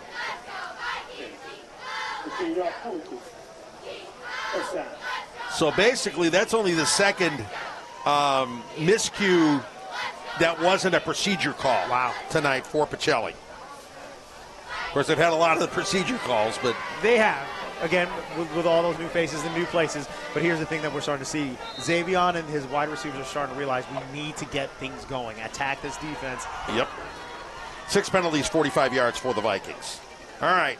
Ball on the 49-yard line. The pass up the middle to Eli Fisher. Starting to find a little bit of easy connections here. Yep. Get Xavion going with his arm. As you mentioned, Dave, at the beginning of this broadcast, a 1,600-yard passer, so a guy who loves to use the air attack. Exactly. And pickup of 9, ball now on the 33-yard line. 2nd and 1. DeShazer dropping back, looking, forced out of the pocket. Can they keep him corralled? They do. I don't think he picked up the first. He was chased. He'll be very close to it. Yeah, that was Jack Danley. Chased him out of bounds. And here's the interesting thing. Xavion looks like he's starting to find a rhythm. He's starting to find a rhythm with his throws, with the reads and all that. Pacelli, again, though, we're hearing a bend, don't break mentality because now the Cavs are firmly in Vikings territory. You know who gets the credit for keeping him from getting the first down? That's DeQuay Johnson. Johnson, the defensive end, stayed home. Great, yeah, no, because you can over pursue. You can shoot it, and now he has nothing but green space in front of him. Yes, a guy that can run like him. So Johnson gets some of the credit, and Danley getting the tackle for shoving out of bounds. All right, DeShazer dropping back. He's hit, gets away, finds Eli Fisher for the first down. Almost could have been a big-time sack. Oh, they could have. Yeah, they could have knocked the ball loose, too. There was an opportunity for a takeaway, but Reggie DeShazer kept his composure, found the first down. Yep, he bounced off, and then he found Fisher over in the flat. So first down, the ball on the 36-yard, it's on the 36-yard line. There's no huddle offense giving some daylight and some life to the Cavs offense. All right, pick up 7 on that. Looking downfield, looking deep. What a great pass. What a great Tyson Copeland. That pass, DeShazer had his man, but Copeland was on him. It was a jump ball that nobody got. Great play by Copeland to break that one up. Carino and Copeland showing great technique. They're not jumping all over the wide receiver for the pass breakup, being there at the right place and the right time to break it all up. Davion Williams was the man that DeShazer was trying to find. 2nd and 10 now from the 36-yard line. 23 seconds remaining here in the first half. Pacelli with a 24-0 lead. And you know that DeSales is going to be very aggressive here. They want to get on the board before they get to the halftime. They definitely want to, because this is one of the things they got to have something to hang their hats on at halftime. Exactly. And if they can go in, remember, they get the kickoff too. Ooh, good point. So you can double up right there. Exactly. And so 24-0 is a solid lead. It is. But if you got a team that has a chance to score and then get the ball back right away, it's not the bank yet. And that's one thing that has been very interesting here. I do love the fact that Pacelli, they are very sound. It's not a point where like, hey, guys, we're up 3 touchdowns. Why don't we just coast for a little bit? Not with a guy like Xavion DeShazer and these wideouts. That pass interference kind of was a wake-up call. Like, guys, these wideouts are still hungry. They can make something happen. But great pass breakups. Carino and Copeland making up some big plays on this drive so far. Yeah, but the defense taking care of business when they had to, but they're not done yet. Not done yet. Bend, don't break mentality right now with 23 seconds until halftime. Yep, and when I look at it, their kicker, by the way, Landon Frawley, their kicker, 5 of 6 on field goal attempts, but his long is 33. Not bad at all. Which means we're kind of just on the edge. Well, yeah. We still got a ways to go for them to be in his range at this point. Yeah, exactly, because you're looking at, they have to get into the red zone for him to be in his range. Pretty much. All right, so here we go, 2nd and 10 from the 36. Trips left, so they got a man in the backfield as well. So all the wide receivers are flanked left. Fisher goes in motion to the right. DeShazer looking back, looking for Fisher on the right side, on the near sideline. Mazik coming up with the pass breakup. Well done. Mazik, incredible technique right there, because once again, Eli Fisher trying to do everything he can to come down with the ball. Mazik kind of just was in a little bit of a fight in a phone booth at that point, but comes up with a pass breakup. Yeah, he had him fronted. Which is a perfect place for him to do it. You see how he broke that thing up and just got in the way. Mazik is tough. I mean, he's got those 2 pick sixes this season. He's done a great job at the corner. I was about to say, if you want to attack one of these cornerbacks, Mazik might be the guy you want to throw away from. All right, 3rd and 10 from the 36. I wonder if they're going to go to the air. Never mind. All right. DeShazer setting up in pistol formation. Fisher alongside. Dropping back, looking. A short pass tipped. Could have been in their 3rd interception of the night, but a great job for the pressure for the Vikings defense. Yeah, they didn't give him time. They did not give him time to get ready on anything. That would have been perfect luck if somebody had been back there, but the guys were playing their zones the way they were supposed to, so there was nobody behind him. A guy like DeShazer, we know that he loves to throw the ball, but as you mentioned, run for over 700 yards this season as well. So it's staying at home. Don't over pursue. They're going to try it. Might as well. So this would we are looking at a 53-yard field goal attempt from Landon Frowley. Well, not a lot of wind tonight. 12 the seconds. flag is down. Yeah, 12 seconds remaining here. Marcus Wilson, the holder. Jackson Rowley, the snapper. The snap, the kick. Got some distance. Can he get it? On target and just. Oh, that was close. Give Frowley some credit. You definitely have to, because it was on target. It was on target. Just ran out of gas. Yep. If they'd picked up a couple, 3 more yards, that would have been a field goal. Right. So, not bad. That was a pretty good kick. That was impressive. Just short.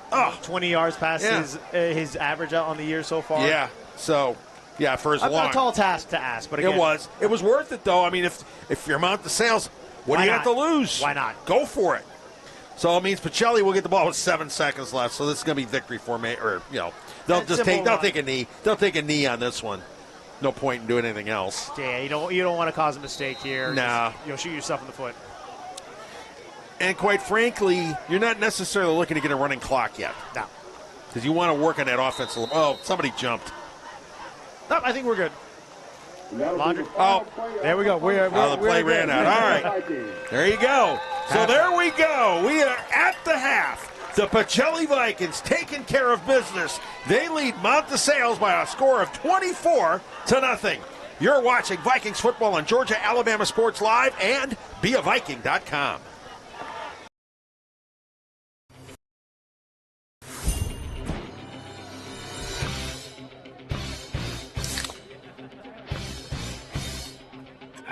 Let's go! Woo! Woo! Yeah! Football time! Set the tone. Kyle, tie your shoes, Yeah, good job. Woo! Yeah! Grab a Pepsi Wild Cherry and get wild. Glenn Smith Chevrolet is loaded with over 500 new and used on the lot and on the way. Check out the big Chevy Silverado 2500 HDs, discounted up to $9,000 off. And you'll love the stylish SUV that has plenty of room for the whole family. Chevy Tahoe's up to $9,000 off. Come to Glenn Smith Chevrolet in Opelika for big discounts with a fantastic selection. Or explore anytime, anywhere at glennsmith.com. Get ready to smile. My name is Sergeant Jason Swells, and this is my CVCC story. Class sizes were not too large. The professors in each class had time to talk. It was almost like a one-on-one experience. CVCC did prepare me for my career. They made sure you knew the subject before you walked out of the class, before you took the test.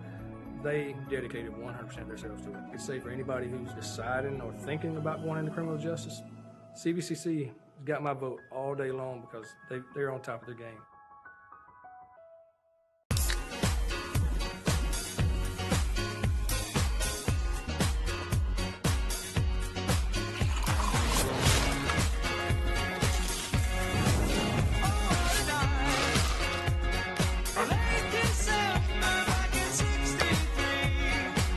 your thrills out this summer with Pepsi, the official beverage of Girls Night Out.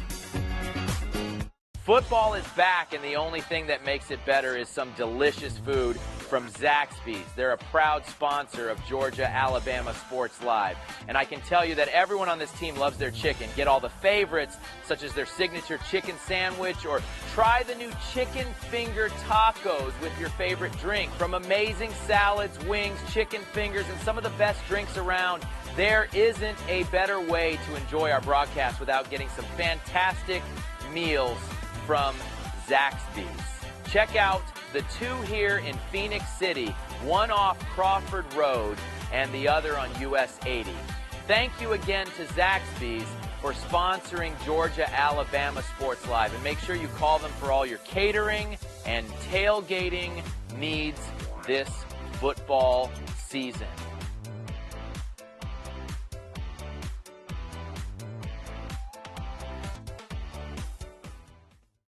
GMC SUVs, GMC SUVs. On sale now at Glenn Smith GMC in Opelika. The GMC Terrain, the compact SUV with seating for 5. And now discounted up to $6,500 off. The full-size GMC Yukons, discounted up to $9,000 off. Choose from almost 200 new GMCs. Get your best price every day on the lot or online at glennsmith.com. Get ready to smile.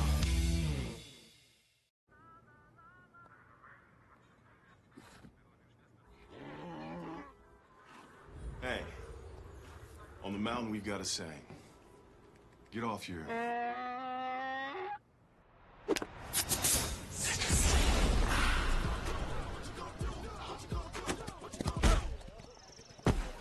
Touchdown! Woo! Mountain Dew. My name is Quinteria Perry, and this is my CVCC story. I've graduated from CVCC with my associates in medical assistant, and I received my certification from CVCC. The training that I got from CVC and being prepared to come and do clinicals helped tremendously. I started looking at scholarships, and the ambassador scholarship was interesting to me because you did events to earn your scholarship and you meet people. I would recommend CVCC to anyone that asks because of the scholarships, the teachers, the small stuff that you can't get at a university.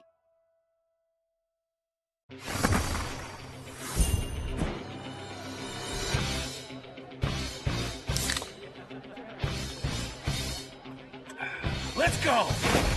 Woo! Woo! Yeah! Woo! Football time! Set the tone. Kyle, tie your shoes, tie your shoes. Yeah, good job. Woo! Yeah! Grab a Pepsi Wild Cherry and get wild. Glenn Smith Chevrolet is loaded with over 500 new and used on the lot and on the way. Check out the big Chevy Silverado 2500 HDs, discounted up to $9,000 off. And you'll love the stylish SUV that has plenty of room for the whole family. Chevy Tahoe's up to $9,000 off. Come to Glenn Smith Chevrolet in Opelika for big discounts with a fantastic selection. Or explore anytime, anywhere at glennsmith.com. Get ready to smile. My name is Sergeant Jason Swells, and this is my CVCC story. Class sizes were not too large. The professors in each class had time to talk. It was almost like a one-on-one experience. CVCC did prepare me for my career. They made sure you knew the subject before you walked out of the class, before you took the test. They dedicated 100% of themselves to it. I could say for anybody who's deciding or thinking about going into criminal justice, CVCC has got my vote all day long because they're on top of their game.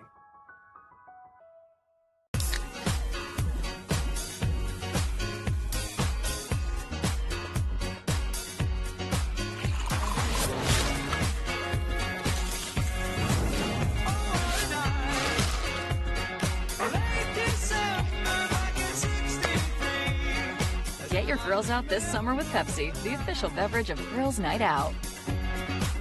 Football is back, and the only thing that makes it better is some delicious food from Zaxby's. They're a proud sponsor of Georgia-Alabama Sports Live. And I can tell you that everyone on this team loves their chicken. Get all the favorites, such as their signature chicken sandwich, or try the new chicken finger tacos with your favorite drink. From amazing salads, wings, chicken fingers, and some of the best drinks around, there isn't a better way to enjoy our broadcast without getting some fantastic meals from Zaxby's. Check out the two here in Phoenix City, one off Crawford Road and the other on US 80. Thank you again to Zaxby's for sponsoring Georgia-Alabama Sports Live. And make sure you call them for all your catering and tailgating needs this football season.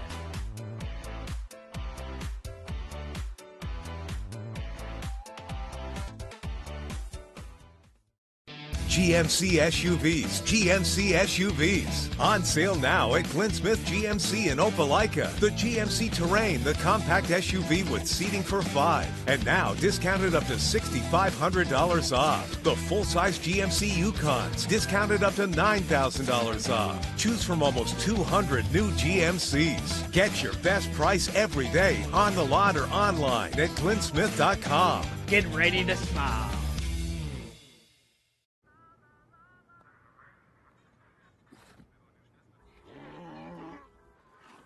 Hey, on the mountain we've got a saying. Get off your...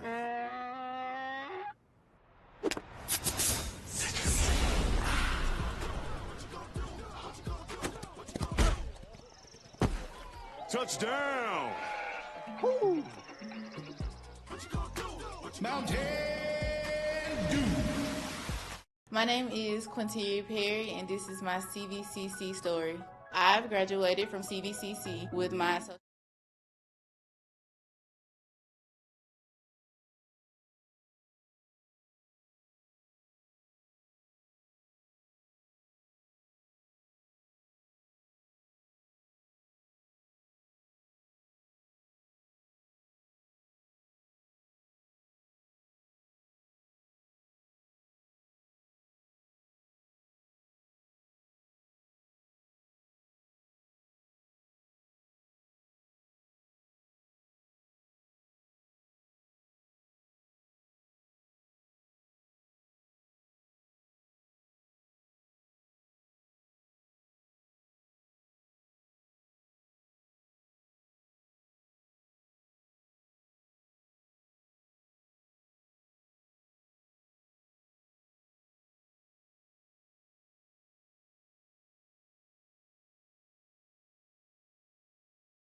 Received my certification from CVCC. The training that I got from CVC and being prepared to come and do clinicals helped tremendously. I started looking at scholarships, and the ambassador scholarship was interesting to me because you did events to earn your scholarship and you meet people. I would recommend CVCC to anyone that asks because of the scholarships, the teachers, the small stuff that you can't get at a university.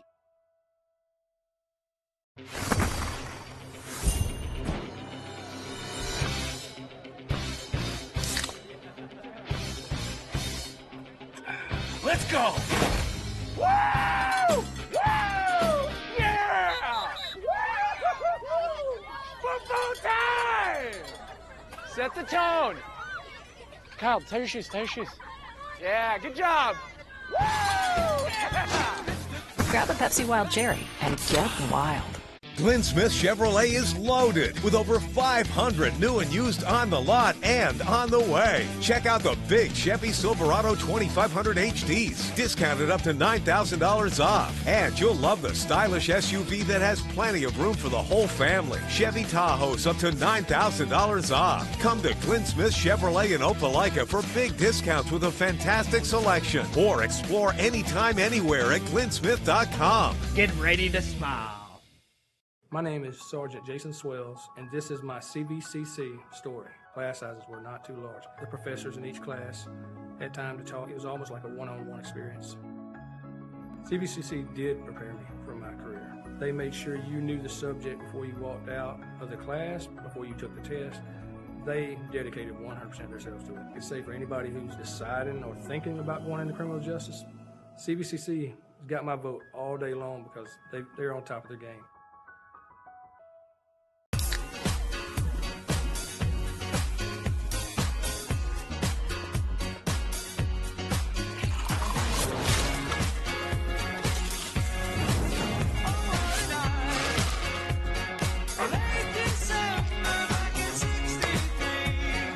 Get your grills out this summer with Pepsi, the official beverage of Girls Night Out. Football is back, and the only thing that makes it better is some delicious food from Zaxby's. They're a proud sponsor of Georgia-Alabama Sports Live. And I can tell you that everyone on this team loves their chicken. Get all the favorites, such as their signature chicken sandwich, or try the new chicken finger tacos with your favorite drink. From amazing salads, wings, chicken fingers, and some of the best drinks around, there isn't a better way to enjoy our broadcast without getting some fantastic meals from Zaxby's. Check out the two here in Phoenix City, one off Crawford Road and the other on US 80. Thank you again to Zaxby's for sponsoring Georgia-Alabama Sports Live. And make sure you call them for all your catering and tailgating needs this football season.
Welcome back to Diamond Field at halftime. The Pacelli Vikings holding a 24-0 lead over Mount DeSales. And it's been a one-sided story here, Dave. It's been a whole lot of running the ball, and guess what? Running the ball even more. Yeah, running the ball very successfully.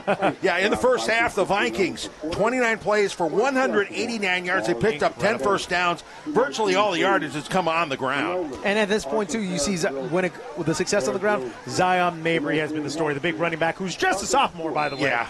Had a pair of running touchdowns from 10 yards and 5 yards out. I mean, it's one of these things that, like, you see them just slowly take away the field away and just, using the boxing term, body blow, and then a haymaker of a touchdown right there. But then the defense has stepped up as well, too, Dave. Oh, absolutely. Mount DeSales has had the ball for 23 plays and gained just 64 yards. Incredible compared to the 189 that Pacelli has put up. And then we say that the scoring has been done by the run attack. It's not been the offensive side of the ball that scored as well. No, the defense as well. Hey, let's go over the scoring real quick. The first touchdown from Pacelli came with 3:37 to go in the first quarter. A Zion Mabry run. Yeah, that capped the 5-play, 33-yard drive. And then on the very next possession, first play from scrimmage, Tyson Copeland picking it off. Bye-bye. A 33-yard pick six. And just like that, it was 14-0 Vikings. And then in the first play of the second quarter, a drive kind of stalled on the 10-yard line. And Jack Fry finishing things off with a 28-yard field goal. And that gives the Vikings a 17-0 lead. And then, just under 2 minutes to go, Zion Mabry doing it again. A 10-yard touchdown run, 24-0, and that's where things stand here at the break. And also on that run, while Zion Mabry was credited with the touchdown, rightfully so, Cam Carino has shown how much of a dangerous and electric weapon he is. They had this formation on that specific drive where they were in Wildcat. It was Carino and Mabry, and whoever was going to get the snap right there. But my gosh, the communication they had there and the execution on that drive was phenomenal. Yeah, because they were standing next to each other as a direct snap to one or the other. Mm-hmm. And Mount DeSales never really did quite figure out what was coming next. Exactly. And Carino has not found the end zone, but he's almost to the 100-yard mark in rushing. Incredible right there. Oh, in that quarter alone. Now, if you're just joining us here on Georgia Alabama Sports Live and Viking.com, Dave, there's a lot of moving parts on offense, right, because of the injuries that the Pacellis had to endure. Right. They have four starters are not dressed out tonight and not able to play. So what they've done is guys are playing sort of out of position. They've got different personnel groupings, and what we've had is defensive linemen and linebackers coming in to play H-back. Now, technically on the roster, they're listed as running backs, too. But it's just the first time they've had to use them that way. Exactly. There have been some penalties because of that, because guys are playing out of position. They're not exactly used to the formations and everything else. They've played they've been very efficient, and they've done a good job. Right. It's just trying to figure out where you're supposed to go. One of the biggest losses on that offense, too, is at the starting quarterback position. J.D. Davis has had to step in because John Thomason, unfortunately, he hasn't been able to play, and hopefully he quickly recovers because what a bright star he's been. Yeah, I mean, you got to wait for that ACL tear. I mean, hopefully, I'm not sure how he'll be for the rest of sports for this season, and that's tough, but he's a sophomore. And he's so the beautiful thing is he'll have his junior year to really grow into another level of his play. But again, with all this all these moving parts on the offensive side of the roster, that's got to pay off in depth and experience later on in the playoffs. Yes, it will. And so having to play this game is a great thing for the Vikings as they try to iron out how's this offense going to run. All right, Jack Fry kicking things off to start the third quarter, booting it deep. It is taken on about the 4-yard line by Marcus Wilson. Wilson left side. A pretty good run by Wilson. Wilson finally dragged down. I'm sorry, I take that back. That was Eli Fisher back there. Usually it's Wilson deep. He is dragged down at about the 40-yard line, so it was a pretty good return of about 34 yards for Fisher. So Mount DeSales is going to start off in good field position, the best field position they've started all night long on their own 42-yard line. That last drive of the second quarter, folks, right before the halftime break, Xavier DeShazier was starting to get into a rhythm, find some of his guys, and one guy he was trying to go to specifically was Jaden Gibbs. Jaden Gibbs has had these opportunities where if he caught the ball, it would have absolutely been a touchdown, no doubt. But Cam Carino, once again, showing out his incredible defensive skills with a pass breakup. And then same thing with Tyson Copeland, a guy who's broken up a couple of big passes as well. And had a pick. And that pick six. So can DeShazier find his rhythm in the third quarter? All right. 1st and 10 from the 39-yard line. DeShazier rolling to his right, throwing it out of bounds. incomplete. He didn't have much choice to do anything else. When Austin Dennison is breathing down your neck like that, the big fella looking for a sack as well, and that's one of those defensive guys who played H-back on a couple offensive snaps as well. Yeah, the senior's a good athlete. He's also a baseball player too. There we go. Yep, he's got a tackle for loss, a couple fumble recoveries. I mean, he's a big man in the center. He doesn't stack up the big numbers like everybody else, but his presence affects offenses in the way they're able to attack the Viking defense. And if you aren't seeing it on TV, he does have the sweet linebacker neck roll. Makes it look a little more intimidating. Looking good. All right, DeShazer dropping back on the 2nd and 10, going to his right side, kind of sort of in the general direction of Joshua Green, nowhere near catching it. Green was covered fairly tightly there by Mazik. And it's one of those things that I know that you're trying to find that rhythm again, but guys like Mazik, Carino, Copeland, when they're ball hawking back there, you've got to be dangerous and can't make mistakes because they'll make you pay. Exactly. And, of course, the defensive line and the linebackers like Nassim Hudson-Henderson are getting some penetration back there, too, and forcing a little bit of scrambling from DeShazer. All right, 3rd and 10 from the 39. DeShazer, one man back in the backfield. DeShazer dropping back. Under pressure, it's Carino and Zach Ellis. Almost on cue. We talked about Carino and how great he was on the defensive backfield. That blitz goes home, and you can't give a guy like DeShazer time. And I think that was one thing that he was finding at the end of the second quarter, getting into rhythm because he had time to find his guys. Yeah, and Zach Ellis, by the way, came into the game as the leader on the team in tackles for loss. Outstanding. So stack one more on that 10. So it'll be 4th and 19, so they're going to punt it away, ball on the 39-yard line. Another great stand for the Pacelli Vikings defense. Jesus Rodriguez back to punt. You've got Carino and Skylar Sanchez deep. The kick, he gets it away, a pretty good kick. It hits at about the 41 hop. Carino elects to pick it up and go. And it's whistled down. Interesting. He may have had his knee down or something. That's a possibility. I couldn't tell.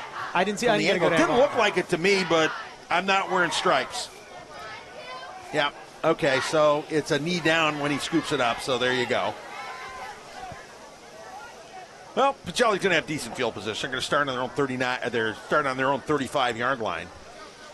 10:51 remaining. Don't expect a whole lot of passing on this offense, folks. In the first half, I think they threw maybe 1 or 2 passes. Unfortunately, one of those passes was picked off. But when the running attack is working this well, why change? Exactly. If it's working, go with it. All right.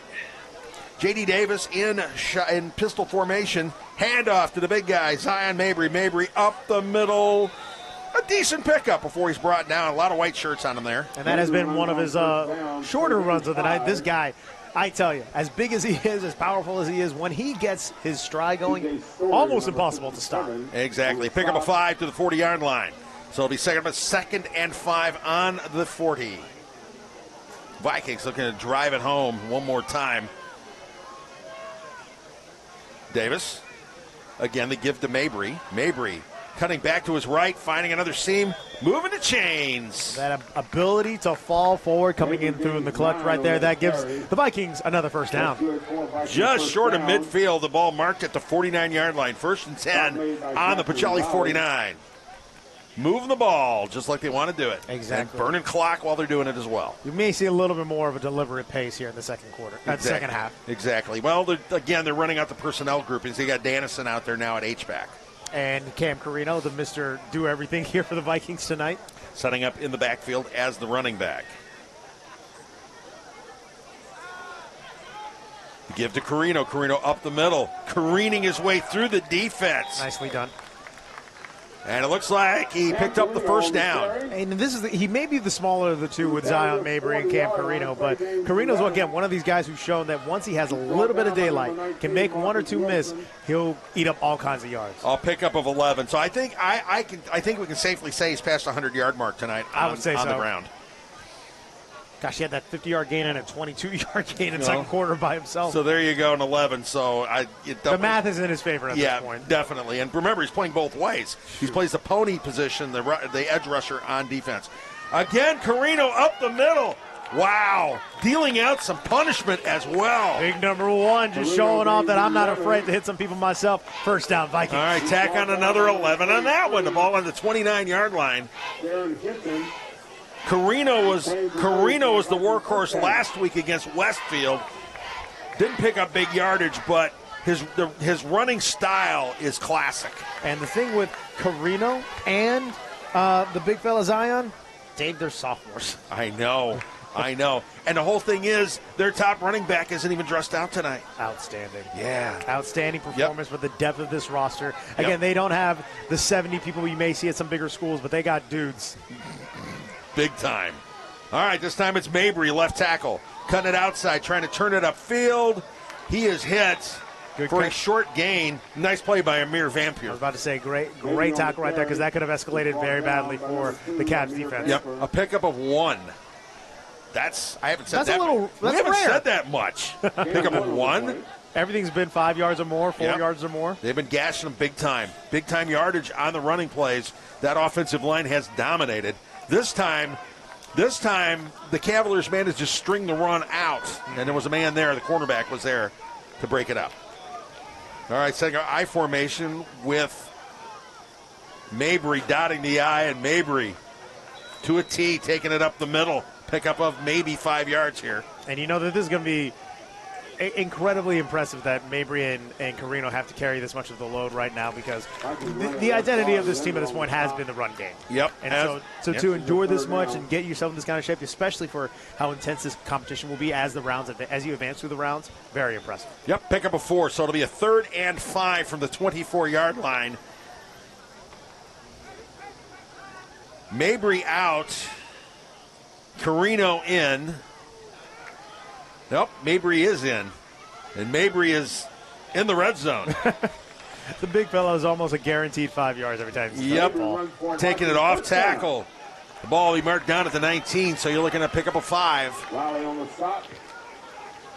Taking care of business, grinding it out. 7-10 now remaining here in the third quarter. Pacelli with that 24-0 lead. And when you have Jason Davis back there, Jason Davis, Cam Carino, Zion Mabry, and all these different weapons out there, as a defensive coordinator, this has got to cause some headaches. But also, this shows on the other side of the ball that Pacelli's doing things really, really well. And Justin Sanchez in now at the H-back spot. And the give is to Mabry. Mabry off tackle, and he is in. Touchdown, Vikings! It's the hat trick for number 29 right there. My goodness, go ahead and put the crown on, sir. You're having one heck of a night. Zion Mabry, a 14-yard touchdown run. And the Vikings have extended their lead to 30-0. Doesn't get much better than that. Mabry just ran right through that.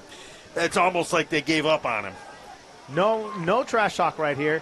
I mean, it's at this point like you know what's going to happen. It's going to go to Mabry, and you just got to stop it. Unfortunately, not a lot of people have been able to tonight. Yeah, good luck on that, because he runs with power, and he runs with good, solid fundamentals. That's the one thing about this Viking running game. Those guys have good fundamentals. Jack Fry booting it through, and now 31-0 Vikings with 6:46 remaining here in the third quarter. Zion Mabry is an absolute beast, ladies and gentlemen. Amazing performance tonight by the Vikings. Hey there, thirsty for something refreshing? It's time to crack open a Pepsi, the perfect drink to quench your thirst and fuel your day. Whether you're chilling with friends, catching a game, or just need a burst of bold flavor, Pepsi is your go-to choice. Thank you, Pepsi and Buffalo Rock. And hey, let's not forget the Beck Center. The Beck Center, of course, is Pacelli's home away from home for the athletic program. Indoor practice facility, and they've got to set up there so they can work on in terms of tutoring for not just athletes, but for anybody who else needs it. Roger Beck, who's also one of the offensive line coaches, has done a great job setting that up. That kind of investment in the student athlete here at Pacelli. But again, that student part has to come first. A great investment in the student body here. It just shows that the Pacelli family looks out for their own and setting them up for as many success. Been lucky enough to do a couple stories down there for the TV station there, Dave, and it is a top-class facility for this. Absolutely. And that was a first-class kick. It really was. Jack Fry with yet another touchback. That means the Cavaliers will have to open up on their own 20-yard line one more time. 6:46 remaining here in the third quarter. The Vikings with that 31-0 lead.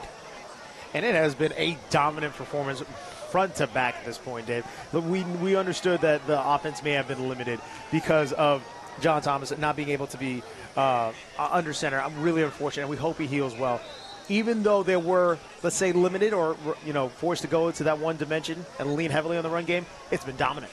Well, the thing is, this dimension's got a lot of different players. That's true. They have been running out different guys in different position groupings, confusing everybody, which is the whole point, I guess. And we'll see here. All right. DeShazer taking the snap. There was Jaden Gibbs was in motion on that, and they called for a motion penalty. First penalty of the night, or first penalty of the half there for Mount DeSales. Pushing it back to the 15-yard line. Last thing you need to do if you're the Cavs offense is give up free real estate. Exactly. So we'll try to get a 1st and 15 from the 15. DeShazer with one man in the backfield. We'll see if anybody goes into motion. Not this time. DeShazer dropping back, quick step, being chased. DeQuay Johnson chasing him out of bounds. And now here's the interesting thing. They've in that last 2-minute drill that the Cavs were doing in the second quarter, where they found a ton of success, it was finding a rhythm, giving time to DeShazer. The Vikings have turned up the pressure to make DeShazer uncomfortable and not give him time to scan the field for those longer routes to develop. Not at all. So he was running for his life there. By the way, I've spotted DJ Colvin on the sideline. He is not dressed out now. They haven't needed him. He's a little bit banged up, and they just wanted to see. I think he may have come out dressed out, but he's not there now. He's in shorts. Why take the chance? All right, going downfield, DeShazer finding his receiver in double coverage. That was a nicely lofted pass. That was Jackson Rowley. Like a big target right there at 6'3", a big target out there. Just throw it up there, forget the big fella. But that's the rhythm that I think DeShazer wants to be at. You see no huddle right here, Dave. Yep. Going straight back to the line. Exactly. That was his first catch of the season, by the way. No kidding. Yeah, he's a linebacker usually. They're leading tackler. All right, 1st and 10 on the 35-yard line. DeShazer dropping back again trying to go out to Eli Fisher in the flat, overthrows him. Eli Fisher, one of those dangerous weapons out there at the running back position. Usually pretty reliable with the catches, and you saw him run back a kickoff right here. But again, the pressure from the Vikings is making them speed up a little bit. One thing that you can't let a passer like DeShazer have is time and rhythm. Yeah, Fisher came into the game rushing for 248 yards and a touchdown, but 348 and 4 touchdowns as a receiver. Wow. All right, the give. Goes absolutely nowhere. That's Fisher. He is wrapped up. He went absolutely nowhere. Mike Miller. There's something in this sophomore class, Dave. Everyone we've been talking about at Pacelli is pretty much a sophomore. So a couple years, folks, get ready for our pretty incredible team. But once again, no time, no rhythm, no opportunity to breathe. Vikings come up with a big defensive play yet again. And for Mike Miller, his first tackle for loss for the season. Congratulations, kid. He's getting some playing time now. All right. 3rd and 15 from the 30. DeShazer dropping back, looking, under pressure once again, stepping up.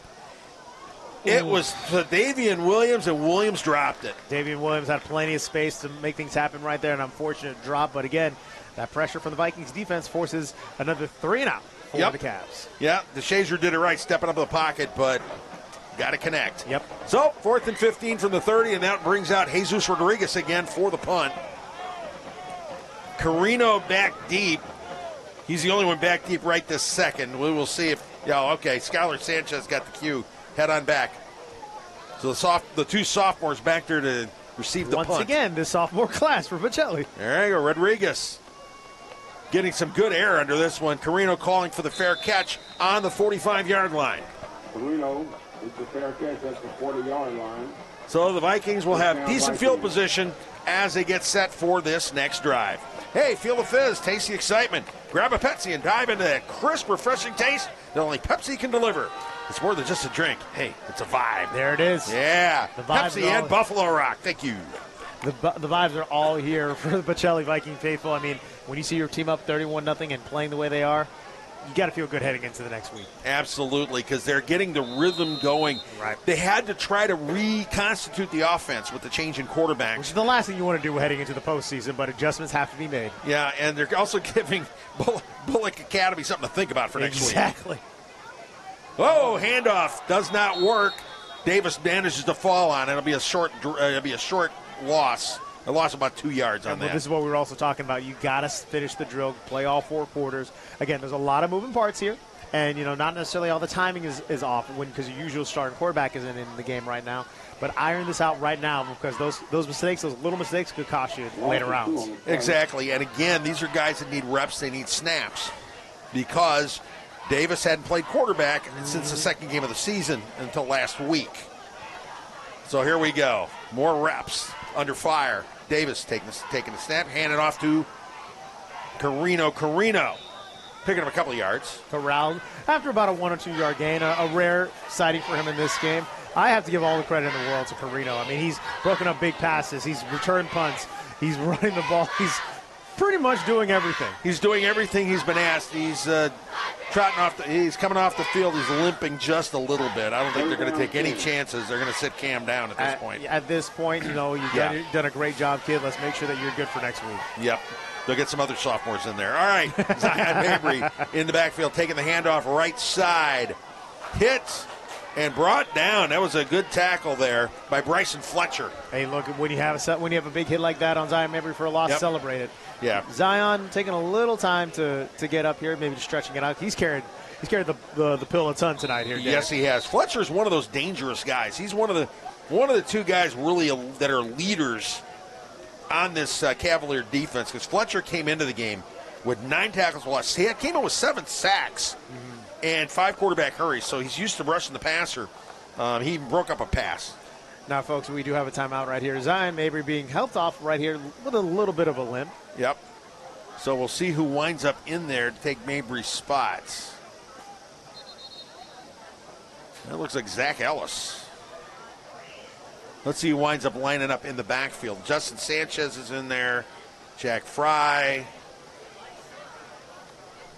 All right. We're looking at Caleb Camp in there, too, the senior. Let's see where everybody else lines up. Camp is usually the backup tight end. Naseem Hudson-Henderson trotting in. Yeah, we're getting ready for it's a punt. It's a punt. It's fourth and 12. 4th and 12. That explains it. All right. Jack Fry setting up the punt. Lots of height, not a lot of yardage on this one. We'll see what kind of a roll it takes. It bounces out of bounds. Tyson Copeland grabs as it bounces out at about the 29-yard line. A short punt there for Fry, and that gives the ball to Mount DeSales on their own 29-yard line. 3:39 remaining here in the third quarter. Pacelli with a dominant 31-0 lead. And folks, it looks like medical staff attending to both Carino and Zion Mabry. Just some massaging out there because, again, they've put in a ton of work tonight. They have been. And we will see next time that they have the ball who comes in and run the ball here. But, again, a great opportunity to get some depth and experience right here for everyone on the depth chart because you never know when your number is going to be called. Exactly. All right, DeShazer dropping back, looking to his right. The throw in the flat. It's complete. Yeah, it was completed. The defensive back looked like he wanted to try to jump the route. Right. Didn't exactly work out. It was Jacquez Morgan looking for another pick. That would have been the 3rd pick of the night for the Pacelli Vikings. Yeah, Davian Williams on the catch. Pickup of 9. Taking the ball down to the 38-yard line. So it'll be 2nd and 1.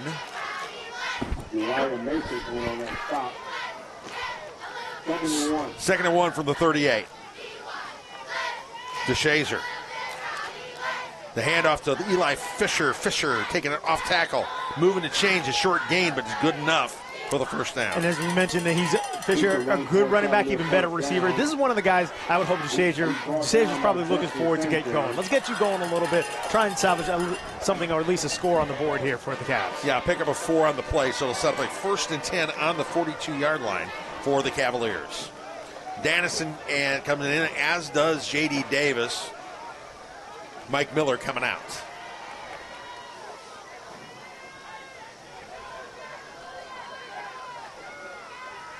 DeShazer, hand off to Fisher. Fisher trying to go right side. 8-0 there. 8-0 there.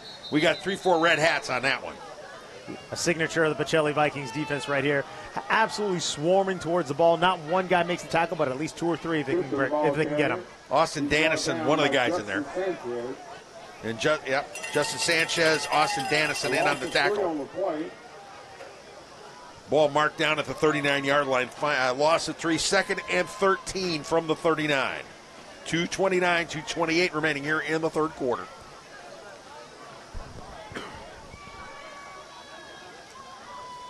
DeShazer dropping back, looking downfield. Forced to scramble a little bit because of good coverage. He finds his man. That is a nice catch. That was well done. Joshua Green coming up with the snag. That was well done. Very impressive. Now that's DeShazer creating the time for himself again.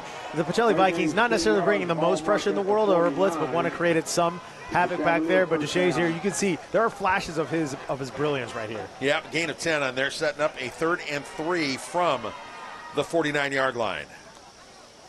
The handoff to Fisher is or is it Fisher or is that Wilson? It could be Fisher. It was Fisher on the handoff. Taking it up the middle. And look, it looks like he's stopped just short of the first down marker. But Cavs offense wasting no time. Pickup of just 1. Tempo time, 4th and 1. Might as well go for it. The give to Fisher, and he will get the first down. Get it. Yep. And he gets it into Viking territory, brought down on about the 46-yard line. First down for the Cavaliers. And as you can tell, this probably is a point of pride right now for Mount DeSales. It has been a one-sided fight at this point. Yeah. You want to finish the season with on an up note of whatever they can. The Mount DeSales coming in 3-7. They lost their last 4 in a row, or last 3 in a row. Tough stretch here for the Cavs. All right. DeShazer dropping back, looking to his right, and big time catch. That was a big catch there. Big time catch there to David Williams. But the flag on the field, there's gonna be a holding call on that one. That's gonna get called back. Great catch though. Great catch, and that's one thing that I think DeShazer. And there we go. Tony Hall confirming the call. Yep. And that's something that the Cavs and even DeShazer is hoping, like, man, we could have done this all night. Unfortunately, with the Vikings and the pressure and the defensive intensity they brought all night, has not been there for them. Their second penalty of this second half. 2 penalties for 15 yards in the second half. Yeah, they've had 6 penalties for 43 yards tonight. Brutal. They can't afford that, especially against this Vikings defensive unit. No. So that pushes the ball back all the way to the Cavalier 44-yard line. That sets up the 1st and 20. DeShazer with 1 man in the backfield. That's Wilson, a little pass in the flat to Wilson. Wilson is brought down. Good defensive play. Looks like Zach Ellis staying home and keeping that play from turning. Oh, I'm sorry, it was Jack Danley on the tackle. Kept it from going anywhere. Basically no gain on the play. Tough to... 1 yard. We'll give him 1. You give him 1? We'll give him 1. The ball on the 46. We'll give him 2. So very generous of you. Yeah. It's 2nd and 18 on the 46. DeShazer going downfield, finding a man wide open. That is Davian Williams. And that was a combo that connected last time, but it was brought back due to a holding call. DeShazer trying to find that rhythm yet again. We told y'all, once he has space, once he has rhythm, once he has time, he could be a very dangerous quarterback. Exactly. And he found a seam there in the zone coverage, down at the 19-yard line. So first, they have the ball in the red zone for the first time tonight. Under 10 seconds to go here in the third quarter. DeShazer back, chased. He manages to get the throw away. Was he outside the tackle box? There really wasn't anybody that direct. Well, they had a couple guys that direction. So it is not. Pass ball is incomplete.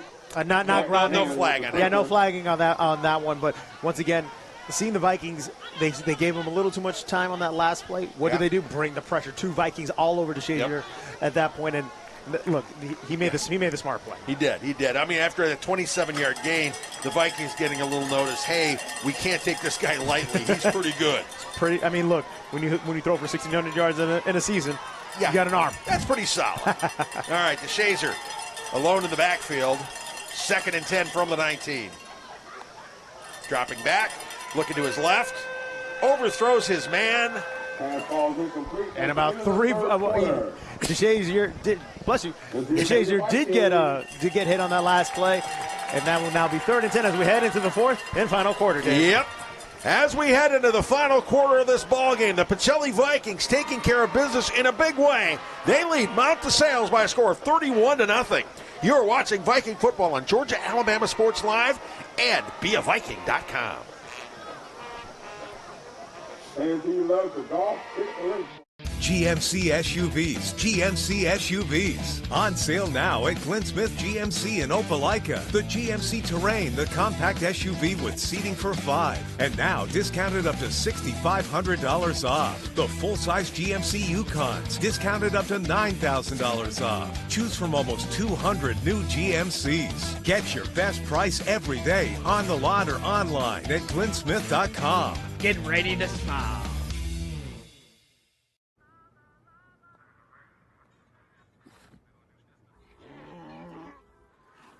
Hey, on the mountain we've got a saying. Get off your...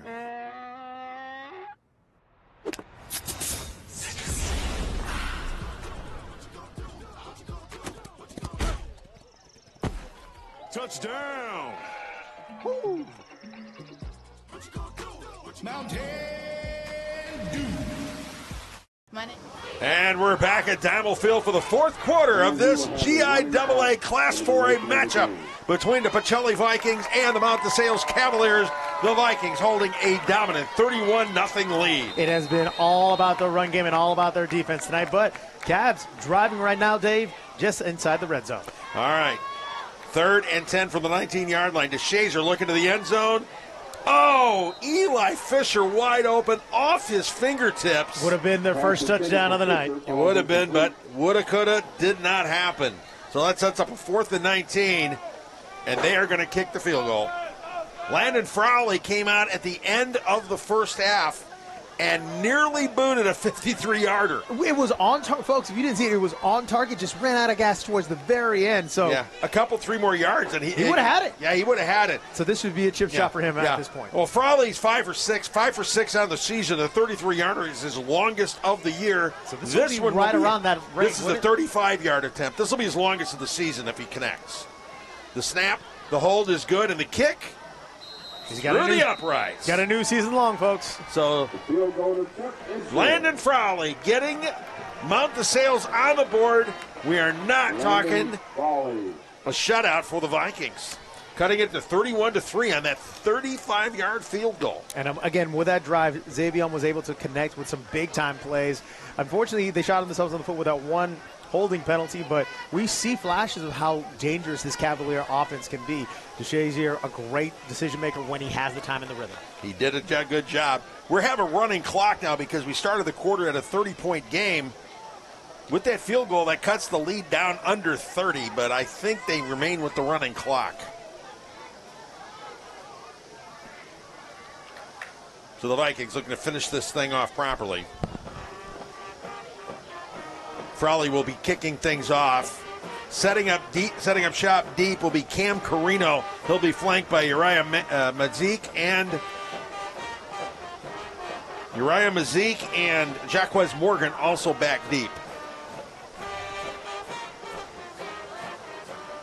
Yeah, the Vikings basically have done everything they've wanted to do tonight, and they've done it with style. And it's been style. It's also been a credit to a lot of players adapting to their new roles and doing the best they can. And, yeah, we've had some penalties, some flags on the plays here and there with procedure stuff, but overall, great performance. And the kickoff from Frowley into the end zone for a touchback. I guess 2 can play at that game. Well, there you go. So the Vikings will open up the play on the 20-yard line with 9:30 and running here in the 4th quarter. State Farm Carroll Purdue has been a proud sponsor of Georgia Alabama Sports Live from the very start. With over 15 years of dedicated service to the Phoenix City community, Carroll Purdue and her team are your go-to experts for all your insurance needs. Whether it's home, auto, business, life, or health, reach out to the Carroll Purdue Agency for personalized, trusted support. So here go the Vikings. Cam Carino back on the field here. He is back there with Davis. Let's see who the snap goes to. It could go either way. Goes to Davis. Davis hands it off to Carino. Carino off left tackle. He is hit and stood up. but he picks up about 3 yards. That was Caleb Linder, the middle linebacker, on the stop. Carino, the ball carrier. Pick up a 4. Caleb Linder on the stop. Carino a little labored, getting up, and looks like he'll need some help getting off the field. All right, somebody. Yeah, it's been a long night. It has been a long night, doing a lot of work tonight. Mm-hmm. And he was getting a little bit of medical attention a few minutes ago here, folks, and coming up a little limp here. Hopefully it's nothing too serious. But he is. If there's one man who deserves a rest for tonight, it is Cam Carino. Yeah, Cam Carino, I'm pretty sure. We don't have official numbers on him, but I'm pretty sure he's topped the 100-yard mark. He's limping off. And we hope he'll be okay. The trainers are working on him now. Looks like an ankle issue. Understandably, it could also be a cramp. So there is that as well. It is a warm night. It's a comfortable night, but it's still a warm night. And when you've exerted that much effort tonight, it's understandable. All right, Naseem Hudson-Henderson coming in at the H-back spot. The snap was made before everybody was ready for it. It's got to be careful with that. This is the procedure stuff that we've been talking about. A lot of new places and a lot of new faces. So just take your time, calm down a little bit here, folks. 8 minutes left here in the fourth quarter. Yeah, the snap hit Skylar Sanchez in the chest. He managed to cover it up. So that sets up a 3rd down and 8 from the 22-yard line. Sanchez setting up in the backfield. And it looks like they have 2 H-backs in there. They have 2 other running backs set up. Quarterback under center. Davis taking a knee. I think at this point, there's just a lot of confusion going on here, and maybe some frustrations boiling over. Let's just punt this drive off, calm down, and come back again. Yeah. At this point, they just want the clock to run. They just want to get out of here without any more injuries. Yeah, because you need it. At this point, we understand that the game is in hand. At this point, and we need to understand, let's get ready for next week because we've got another big test coming up. And as beat up as the Vikings are, they really can't afford You're exactly right. Because Colvin, the 2 normal starters, Colvin and Nelson, aren't even dressed out. All right, the punt from Fry. High punt. Good distance on there. Scooped up. Davian Williams taking it. Mainly ran east and west on that one. Great coverage again by the Vikings. Hustle is one thing that has defined this team all season long. I know you stayed with the Vikings for most of the season, Dave. A lot of great effort. Oh yes, they have put forth all the effort you'd want. Again tonight, they have no quit in them. And so we will see what happens here with 6.5 remaining. Ball on the 45-yard line of the Cavaliers. Lots of subs, or there's a few subs in there, not a lot of them, but a few. They have to empty the bench just a little bit and get some guys some playing time.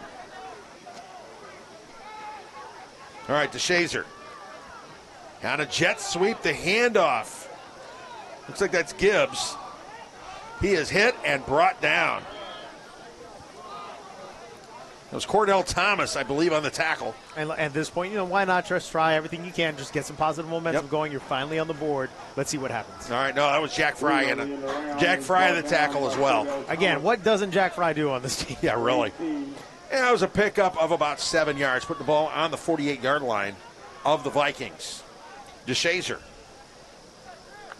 takes the snap, drops back, looks to his left. A little screen pass meant for Eli Fisher. Overthrows Fisher. It is incomplete.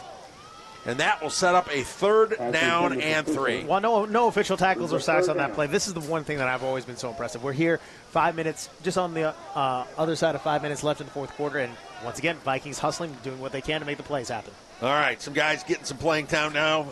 Bo Gardner is in there at linebacker. Don't tell me he's another sophomore. No, he's... Actually, Bo is a sophomore. There we go. Of course. All right. DeShazer back to pass up the middle, and it is picked off. Jack Fry taking it about the 45-yard line. Let's see how far he can go with this thing. Down the far sideline, cutting back, and it is a pick 6. Touchdown, Vikings! He kicks it off. He kicks field goals. He punts, and now he has a pick 6.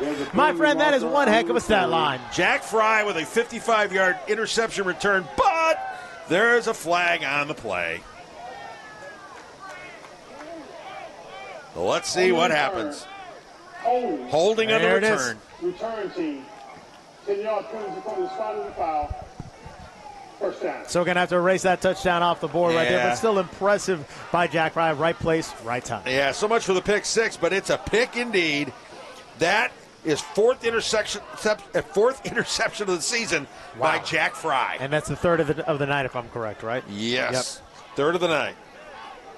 That's the 10th pick of the season for the Vikings. Incredible job by this defense. Great pressure, turning the ball over. And it's got to be great to know that, like, you don't always have to rely on the guys who actually take the snaps to put points up on the board or create some plays. Exactly. And let me rephrase that. There, it's the third of the night, so that's their 12th of the season. Well, there we go. Yeah. And Fry's got a third of those picks. No kidding. He has done a great job, to say the least. All right, here we go. The Vikings will open this final drive. I'm sure it'll be the final drive, 3 minutes remaining. They're not going to do a whole lot of anything. They're going to keep it simple and try to get out of here with no more injuries on their own 36-yard line. Let's see who lines up in the backfield now. And this has got to be an exciting time to know for the fan base and the players as well that your season at least continues for one more week. All right, with the ticking clock, they just may take a knee at this point. That's a snap back to Skylar. Skylar Sanchez taking it up the middle, picking up the first down.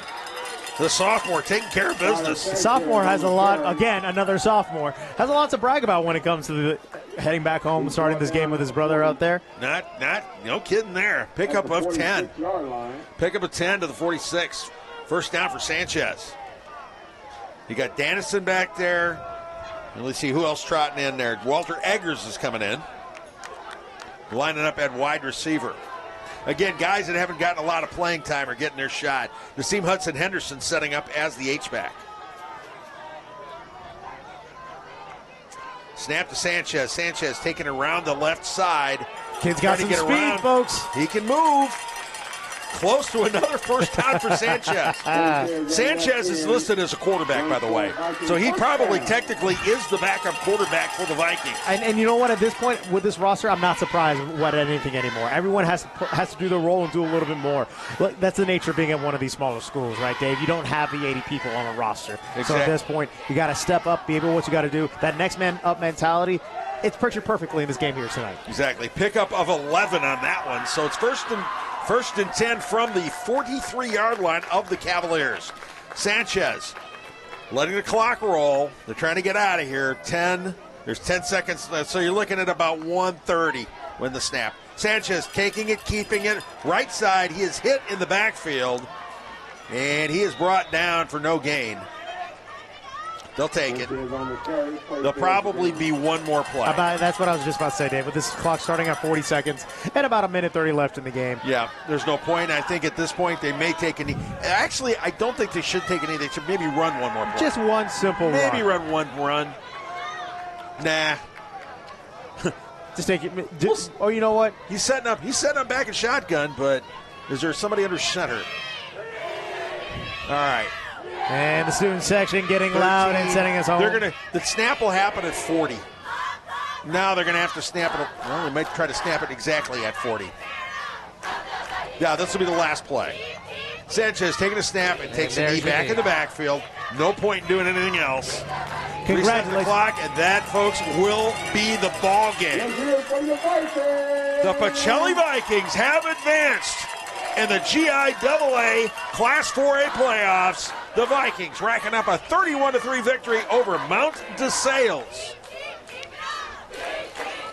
All right. Alex Quinney, All-State Good Hands Player of the Game, huh? All right, the Alex Quinney All-State Agency proudly supports Georgia Alabama Sports Live. Dedicated to providing athletes with the recognition they deserve, will feature the Alex Quinney All-State Good Hands Player of the Game at the end of each broadcast. Committed to giving back to the community, Alex Quinney stands out as a sole All-State agency in East Alabama, devoted to meeting all your insurance needs with excellence.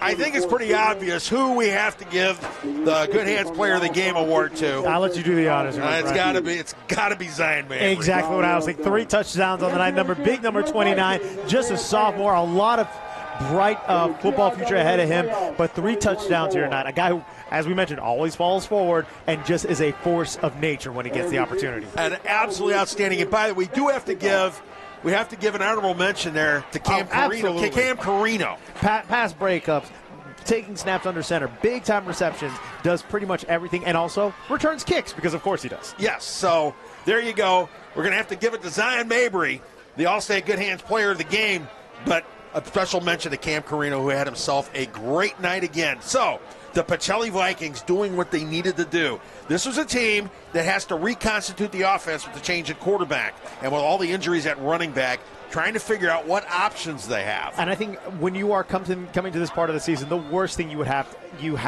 happen to your team and your roster is losing starting key guys. A starting quarterback obviously is one thing you want. You would love to have him in full form heading into the postseason. The Vikings don't have that luxury, and they didn't cry about it. They didn't feel sorry for themselves. Next man up. Next man up. They took care of business, and 2 backup. Well, I'm not sure you can call Mabry a backup running back because I don't think so anymore. He's kind of the co-power man with Jason Nelson, but no Nelson. And Nelson's not in the ballgame. Colvin's not in the ballgame, and yet they're able to move the ball with great success, taking care of business. Offensive line dominating the trenches. The defense coming up with big plays. Pick 6, 3 picks on the night. This thing went about the way the Vikings wanted to go. And it's a lopsided score for sure, but a lot to be proud of with the Vikings, especially with the way they played. And as you mentioned as well, incredible way for everyone to adapt and step up. So the reconstituted Vikings have made a statement to the rest of GIAA. We ain't done yet. No, sir. So they now move on to the state quarterfinals. They're going to have a drive in front of them, though. They're going to play Bullock Academy, which means a drive to Statesboro next week. Just a simple drive to the other side of the state. Why not? Yeah. Yeah, they're going to go in. I mean, they're going to be going up against a team that's undefeated. So a big test right here. But one thing, if this was a statement to Bullock Academy, is like, look, I get that a lot of our Creek guys are out, but do not write us off just yet. We have a bunch of new stuff going on for you. They did show a whole lot here, and I think most importantly, they got a lot of guys of experience here. And look, you'll get experience at this point. Yeah, and remember, Pacelli has one of the toughest schedules in GIAA. Sure, I think this is the second toughest schedule in the league. So making the 3-hour drive to face an undefeated team is not going to faze them at all. I was about to say, all right, so we got another tough opponent in front of us. What else is new? It's another week. It's another week, and here we go, and next man up, and some of those men are going to be up and ready to go. And it'll be an incredible and I think at this point, too, Dave, you made this point beautifully during the broadcast. We just need to get out of here and don't get anyone else hurt. We also got to tip the hat to Mount de Sales. Absolutely. They had a tough night tonight. They never quit. They showed class. They kept on going. They got some on the board. They did. They showed that they've got some players. They've got good coaching. They got some players, and they made some moves here because a lot of their guys are sophomores. There we go. That whole sophomore word again. This Xavier DeShazier is a guy who threw for 1,600 yards as a sophomore, coming back as a junior. Yeah. This is the kind of game that could help define his career as well. Let's take these lessons. I never want to feel this again, probably is what DeShazier is saying. And you know what? This is a bright future not only for the Vikings. And I have to agree with you. There's a lot of times when games are get away from us team, chippy stuff can happen. A lot of cheap shots can happen. I'm not saying that was ever anything for these two teams, but we've seen it happen in other situations. But we didn't see it happen tonight. It wasn't even in anybody's idea. Nobody was going to do it. They're going to go out, play the game the way it was supposed to be played, and not quit. Exactly. So congratulations to both teams, but certainly congratulations to the Pacelli Vikings. They're moving on to the state quarterfinals. Let's wrap it up here, Rex. Absolutely. Pacelli playing the game the way it needed to be played. The Pacelli Vikings, 31. Mount de Sales, 3 as they move on to the state quarterfinals. One step closer to that ultimate goal of a state championship. Again, Pacelli had tasted what that was like first year in the GIAA. Let's see if they can do it again. And again, with this new roster, just because it's different guys in different positions doesn't mean you can write them off. They can do it, and they're going to have some work in front of them, Absolutely. But this should be a fun week for the Vikings. Get your popcorn ready for that one. You betcha. All righty. Thank you very much for hanging out with us for another night of Pacelli Vikings football. For Rex Castillo, I'm Dave Plata. Thanks for watching. You have been watching Georgia Alabama Sports Live and BeAViking.com. Good night, everybody.